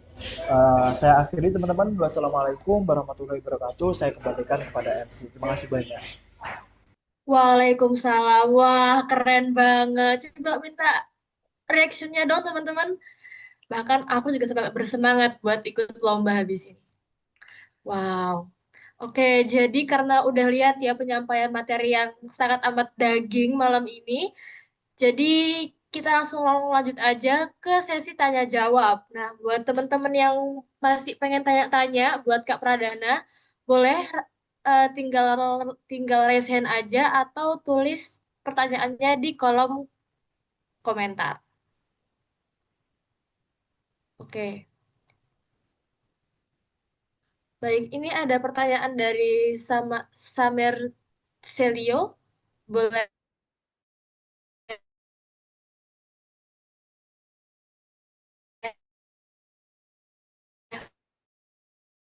on mic? Jakarta.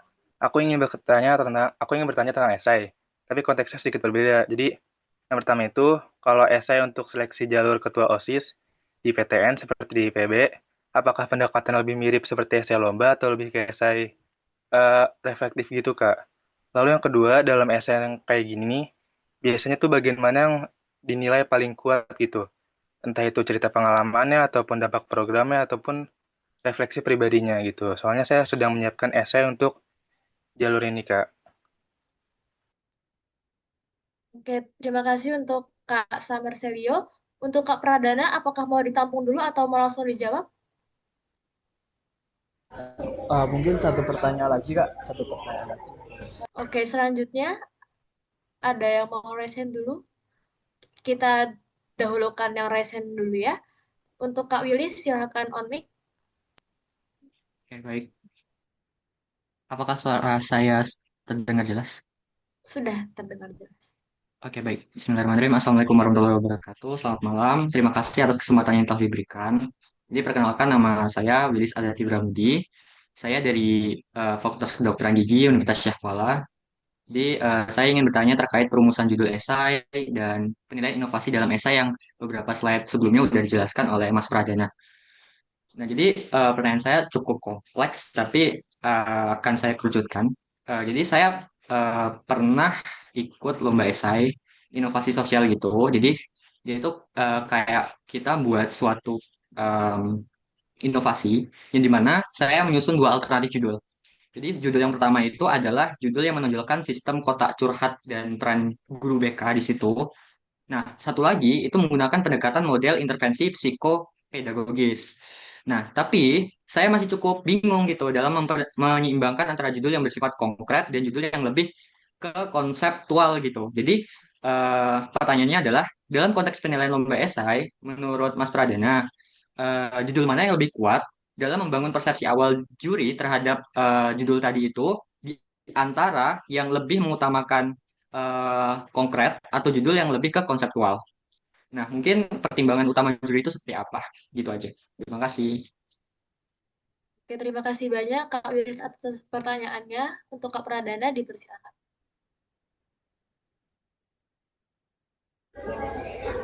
Oke, terima kasih banyak teman-teman yang sudah bertanya. Cukup menarik ya pertanyaannya. Tadi pertanyaan yang pertama, bagaimana sih, apakah ada perbedaan nih teman-teman untuk esai yang lomba dan juga esai untuk seleksi beasiswa, seleksi masuk PTN dan lain sebagainya, seperti itu teman-teman. Uh,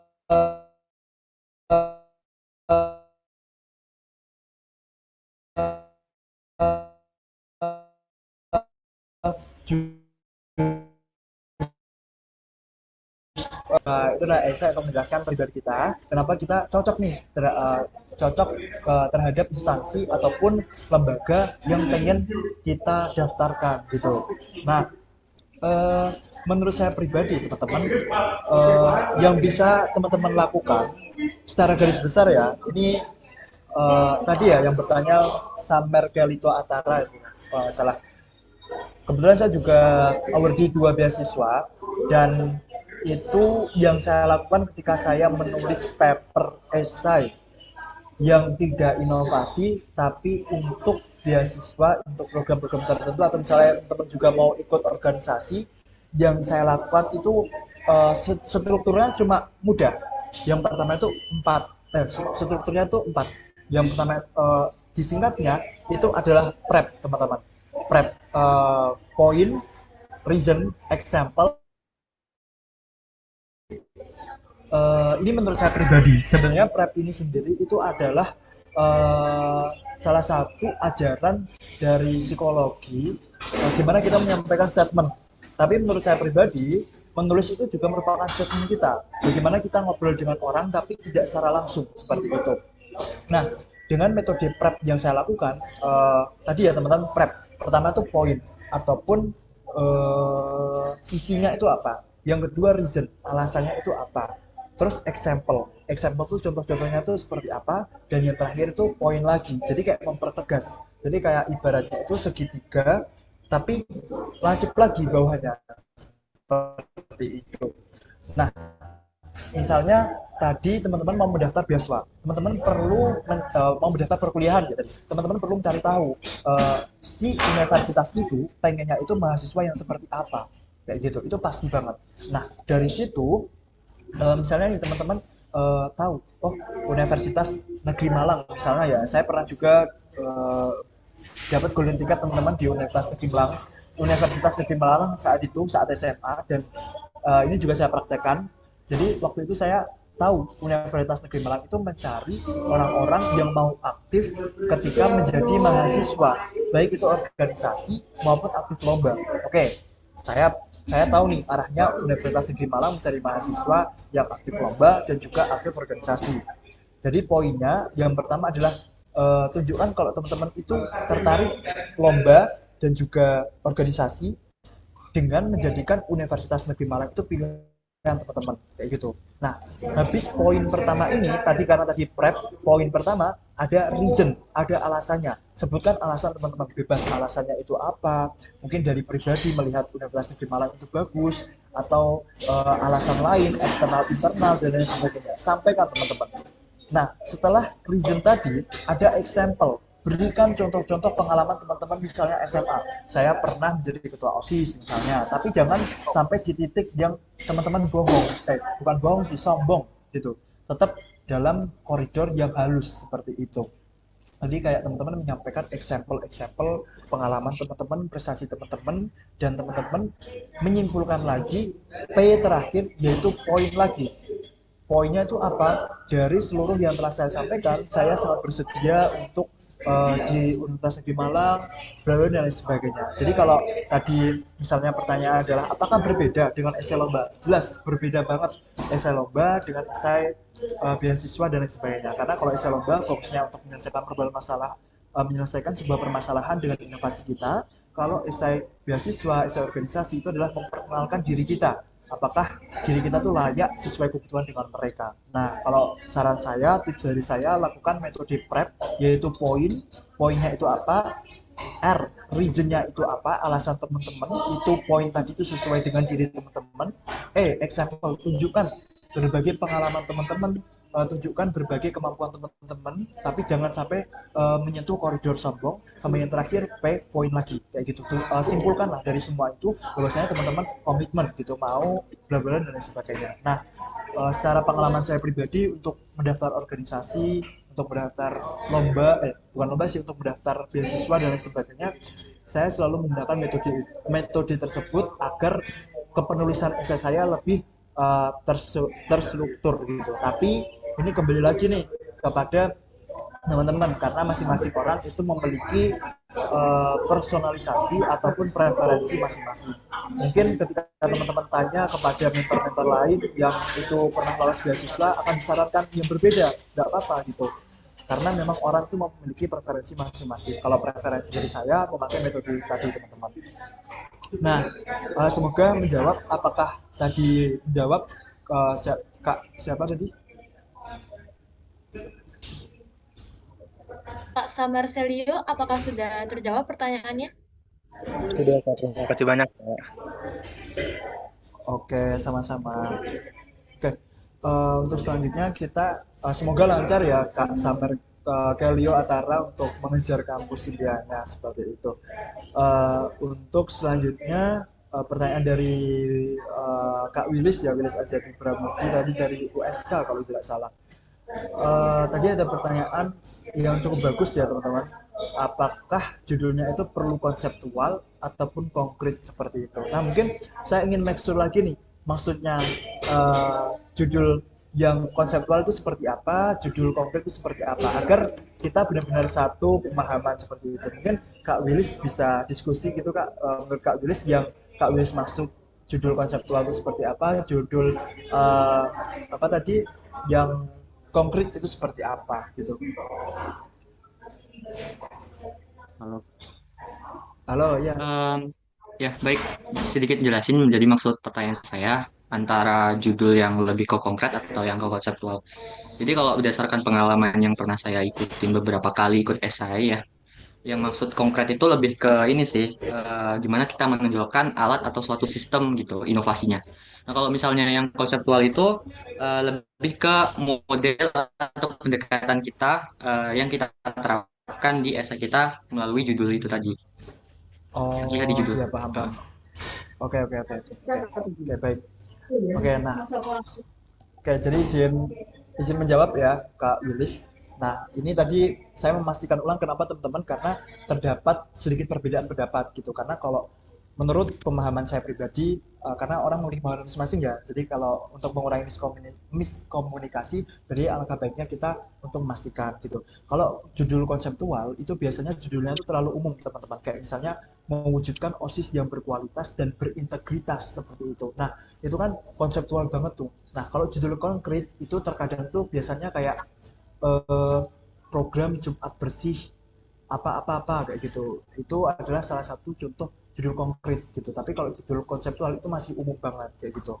Nah, tapi tadi pertanyaan Kak Bilus seperti ini, apakah judulnya itu perlu yang benar-benar model yang bisa diterapkan ataupun yang alat teknis seperti itu? Apakah itu Kak Willis?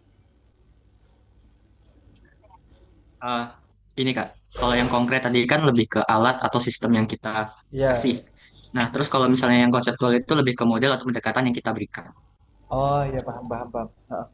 Kalau boleh tahu tadi permasalahannya soal apa Kak Willis?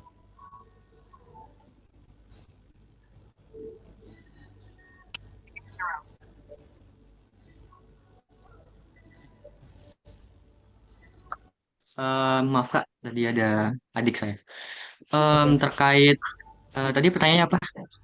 Untuk permasalahan yang Kak Willis yang Kak Willis angkat itu soal apa? Oh, jadi di antara dua jenis judul itu tadi yang konkret atau konseptual, jadi mana yang lebih dipertimbangkan oleh juri gitu? Oh ya, betul betul. Oke oke. Oke teman-teman, ini kemarin saya juga ada perdebatan gitu dengan teman saya, gitu, bukan sahabat sih, saya kebetulan baru kenal anak UGM dan beliau itu dari filsafat UGM seperti itu. Dan dia juga ada ide esai, tapi itu konseptual, model ataupun pemberdayaan ataupun usulan kebijakan seperti itu. Nah, menurut saya sendiri itu kurang menarik teman-teman. Ketika kita bandingkan dengan judul-judul esai yang berbentuk fisik, kayak misalnya alat apa-apa dan lain sebagainya gitu. Nah, makanya teman-teman tadi bentar. Tadi saya jelaskan di awal-awal bahwasanya uh, bentar. Bahwasanya esai itu terkadang itu sudah dikelompokkan masing-masing. Ada esai yang memang fokusnya itu untuk produk oriented ataupun teknis banget. Ada yang konsepnya itu model ataupun konsep, sama yang terakhir itu mix campuran kayak gitu. Nah, saran saya teman-teman, kalau memang teman-teman ingin potensi juaranya besar, mungkin suaranya sedikit mantul ya teman-teman. Nah, kalau Pak, saran, tadi ada yang bercerita, tapi sudah. oke, kalau saran saya dari teman-teman, ini pengalaman saya pribadi, ketika teman-teman mengikuti lomba esai yang secara umum, itu yang akan jauh dilirik, itu secara lapangan adalah judul-judul yang teknis, gitu. Judul-judul yang memang itu membahas alat, membahas sebuah sebuah konsep, tapi itu benar-benar fisik seperti itu. Makanya STEM di Indonesia itu maju banget, kayak saintek, teknologi, eh, ya anak-anak teknik, anak-anak kesehatan, anak-anak FMIPA dan lain sebagainya, itu mereka orientasinya berpotensi peluangnya tuh besar gitu untuk menang di lomba-lomba esai gitu. Nah, bagaimana misalnya teman-teman posisinya adalah sebagai anak hukum atau anak sosial humaniora? Terkadang teman-teman itu ada lomba yang memang disediakan untuk mereka, kayak misalnya National Legal Opinion Competition ataupun lomba-lomba lain yang itu mereka hanya menyediakan sebuah kebijakan, hanya menerima esai yang berbentuk pemberdayaan kayak gitu. Tapi kalau teman-teman ikutnya lomba esai yang umum dan itu bisa banget uh, berlawanan ataupun versus gitu ya dengan esai-esai yang berbentuk produk, saran saya teman-teman lebih baik menggunakan esai produk gitu. Karena jelas dari segi eye catchingnya sendiri, dari segi preferensi sekarang juri-juri, menurut juri-juri itu pasti yang akan jauh lebih unggul itu adalah esai produk, apalagi ketika mereka presentasi itu bawa produknya, bawa alatnya, itu akan menjadi pertimbangan sekali gitu. Jadi depend teman-teman masing-masing ya, kalau harus dipertimbangkan baik-baik, lihat lombanya, apakah lombanya itu benar-benar umum. Kalau umum saran saya membawa produk aja, orientasinya yang produk. Tapi kalau lombanya teman-teman itu sosial humaniora yang menerimanya itu model konsep, gagasan, kebijakan, hukum, dan lain sebagainya, teman-teman bisa memakai ide teman-teman berbentuk kebijakan seperti itu. Itu sih dari saya Kak Willis. Jadi jawabannya adalah pertimbangan lagi dengan uh, lomba yang akan Kak Willis ikuti. Apabila lomba tersebut memang oriented sama sci-tech gitu, ya harusnya memang berorientasi pada produk gitu. Tapi kalau orientasinya itu umum ataupun sosial humaniora, itu alangkah baiknya itu memakai sosum seperti itu ataupun memakai model pemberdayaan dan lain sebagainya. Contohnya ya kayak di PKM teman-teman. PKM kan ada kayak PKM KC itu produk, PKM RE juga outputnya kayak produk ataupun output riset seperti itu. Ada juga PKM RSH, PKM PM pemberdayaan, PKM RSH riset sosial humaniora. Ya kurang lebihnya perbedaannya seperti itu sih teman-teman. Jadi memang ada perbedaan, tapi untuk sejauh ini misalnya diadu gitu di lomba yang sama mereka menerima baik itu esai produk dan juga esai umum yang model gagasan konsep kayak gitu, pasti menurut saya pribadi sejauh ini bakal lebih engaging, menarik esai-esai yang produk seperti itu. Bagaimana Kak Willis, apakah menjawab atau ada yang perlu dikonfirmasi lagi? Ya, udah jelas Kak Pradana, terima kasih. Oke, sama-sama Kak Willis. Mungkin selanjutnya saya serahkan ke MC. Oke, baik. Selanjutnya pertanyaan yang terakhir Kak Pradana ini ada di kolom chat, yaitu malam Kak, izin bertanya, apakah penting untuk mencantumkan analisis SWOT, 5 whys, fishbone diagram, atau lebih penting mencantumkan 3 analisis tabel tadi yang telah Kak Pradana sebutkan? Oke teman-teman, terima kasih banyak atas pertanyaannya. Menurut saya teman-teman, menurut saya pribadi, kalau bisa teman-teman cantumkan semua, tapi yang saya sarankan tadi itu usahakan masuk ke dalam paper isi seperti itu. Kayak SBOT, Vicebond, dan lain-lain itu boleh masuk, tapi di lampiran. Karena sebenarnya SBOT kan itu kita menganalisis kekurangan, menganalisis kelebihan. Sejatinya sebenarnya di paper kita itu kita sudah menceritakan keunggulannya apa saja, tantangannya apa saja dan lain sebagainya. Boleh dimasukkan, boleh banget biar kelihatan lengkap, komprehensif itu boleh, karena itu akan menjadi poin tambahan buat teman-teman. Tapi alangkah saya diprioritaskan yang 3 tadi, karena so far sejauh ini saya tidak pernah memakai Fishbone itu ya untuk menganalisis sebuah permasalahan ataupun memakai SBOT atau TWOS, kebalikan SBOT itu tidak pernah saya masukkan ke dalam isi paper. Tapi kalau memang saya memungkinkan membuat analisis tersebut, saya bakal masukkan ke lampiran. Jadi lampiran saya itu kayak banyak gitu analisisnya. Justru misalnya esainya itu cuma terbatas beberapa halaman, hanya 10 halaman, lampiran saya bisa lebih dari itu gitu. Karena memang tidak ada larangan seperti itu teman-teman gitu. Jadi itu juga tips buat teman-teman, misalnya kok banyak yang teman-teman belum masukkan, teman-teman bisa masukkan ke dalam lampiran seperti itu. Cuma kalau dari saya pribadi, menurut saya Fishbone itu cocoknya ke lomba bisnis gitu, ke dalam PPT lomba bisnis plan kayak gitu. Kalau di esai, alangkah baiknya teman-teman cukup menggunakan kayak risk mitigation, terus tabel komparasi, terus juga analisis harga biar teman-teman komprehensif. Jangan lupa teman-teman juga proyeksikan dampaknya berapa dan lain sebagainya kayak gitu. Terus untuk stakeholder sama satunya stakeholder sama apa ya tadi untuk stakeholder. Nah, ini stakeholder sama analisis tempat, ini teman-teman bisa cantumkan di lampiran juga. Cuma kalau dari saya pribadi, yang saya rekomendasikan menurut pengalaman saya, risk mitigation, analisis tabel komparatif, terus juga keuangan ini boleh teman-teman, karena itu menurut saya akan menambah poin tertentu buat teman-teman. Dan jangan lupa teman-teman tambahkan Turnitin, meskipun tidak diminta gitu, apalagi kalau diminta ya, karena itu akan menunjukkan seberapa esai teman-teman itu dapat dipertanggungjawabkan. Semakin tinggi nilainya, maka itu ada semakin tinggi juga potensi plagiarismenya gitu. Jadi ini alhamdulillah dapatnya cuma 2% teman-teman gitu. Jadi teman-teman bisa melakukan mitigasi dengan cek Turnitin, daripada nanti di Turnitin jurinya sendiri teman-teman nanti kok nilainya jauh lebih besar gitu, misalnya sampai 30 atau 25 gitu, otomatis biasanya akan menjadi pertimbangan tertentu sih dibandingkan dengan nilai turnitin yang di bawah 10% gitu. Jadi kalau mau targetin teman-teman nilai turnitin yang baik, menurut saya pribadi itu adalah 10% seperti itu. Mungkin itu jawaban dari saya, Kak. Oke, semoga sudah menjawab. Oke, sudah menjawab.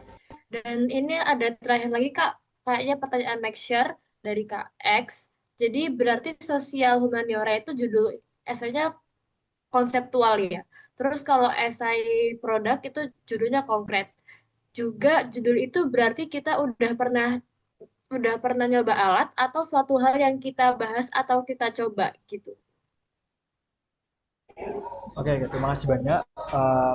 Sosial humaniora sebenarnya untuk judul itu bisa memakai framework yang telah saya sediakan teman-teman tadi.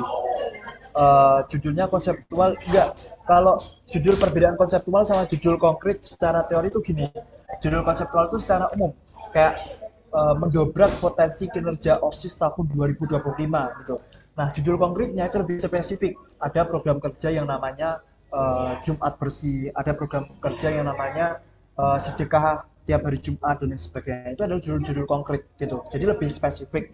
Nah, kalau teman-teman pengen saranin saya apakah cocok judul yang umum atau spesifik atau konkret, itu pasti yang jauh lebih bagus itu adalah judul konkret teman-teman, karena template-template yang telah saya buat tadi, framework itu adalah mengarah ke judul konkret, judul yang lebih spesifik.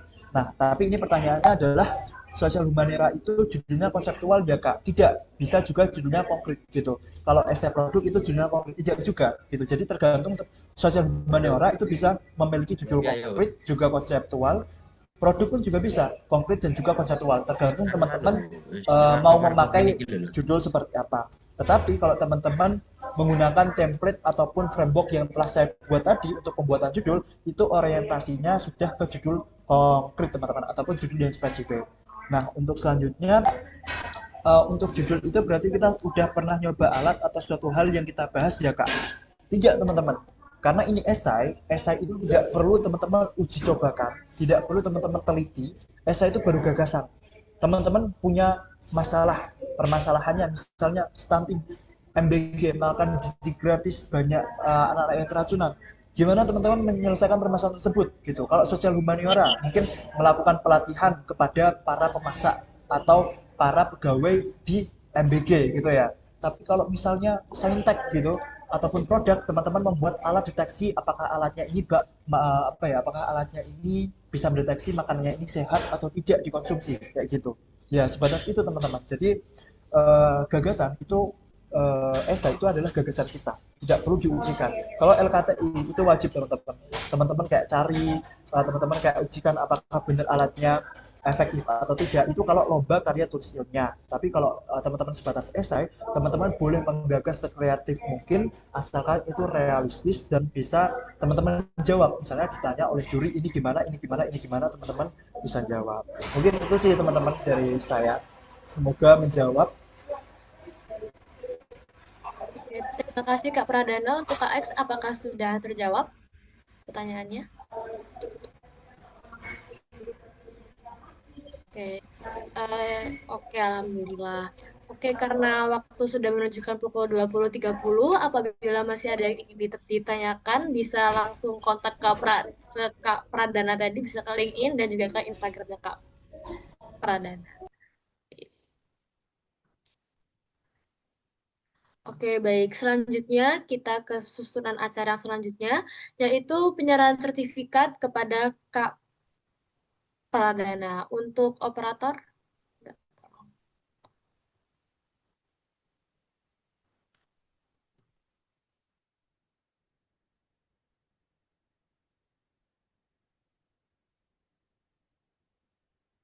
tolong di full.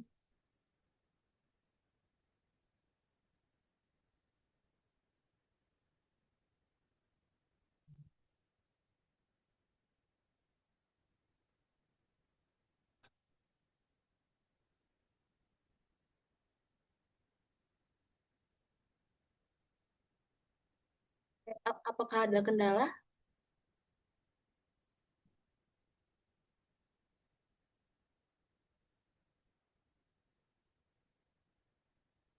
Sebentar ya Kak, sepertinya ada sedikit kendala.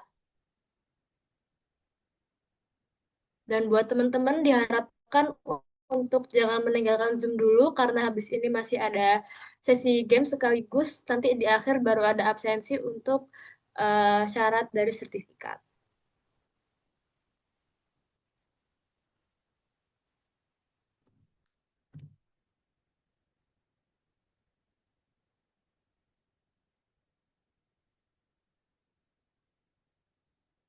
Untuk operator, apakah sudah aman? Oke. Oke, sepertinya ini ada kendala untuk full image-nya, Kak. Baik, kalau begitu kita langsung ke sesi dokumentasi aja. Buat yang lain juga bisa on cam mungkin. Oke, baik. Kita mulai sesi dokumentasinya. Satu, dua, tiga.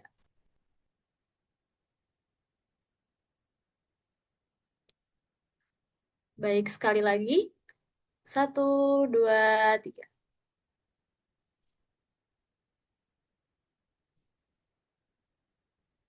Oke, terima kasih.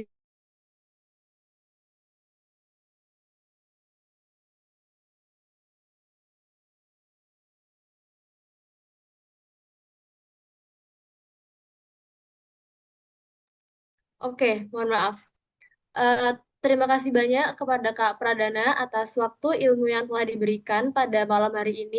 Semoga ilmu yang diberikan bermanfaat bagi kita semua dan apabila Kak Pradana masih ada agenda setelah ini, diperbolehkan untuk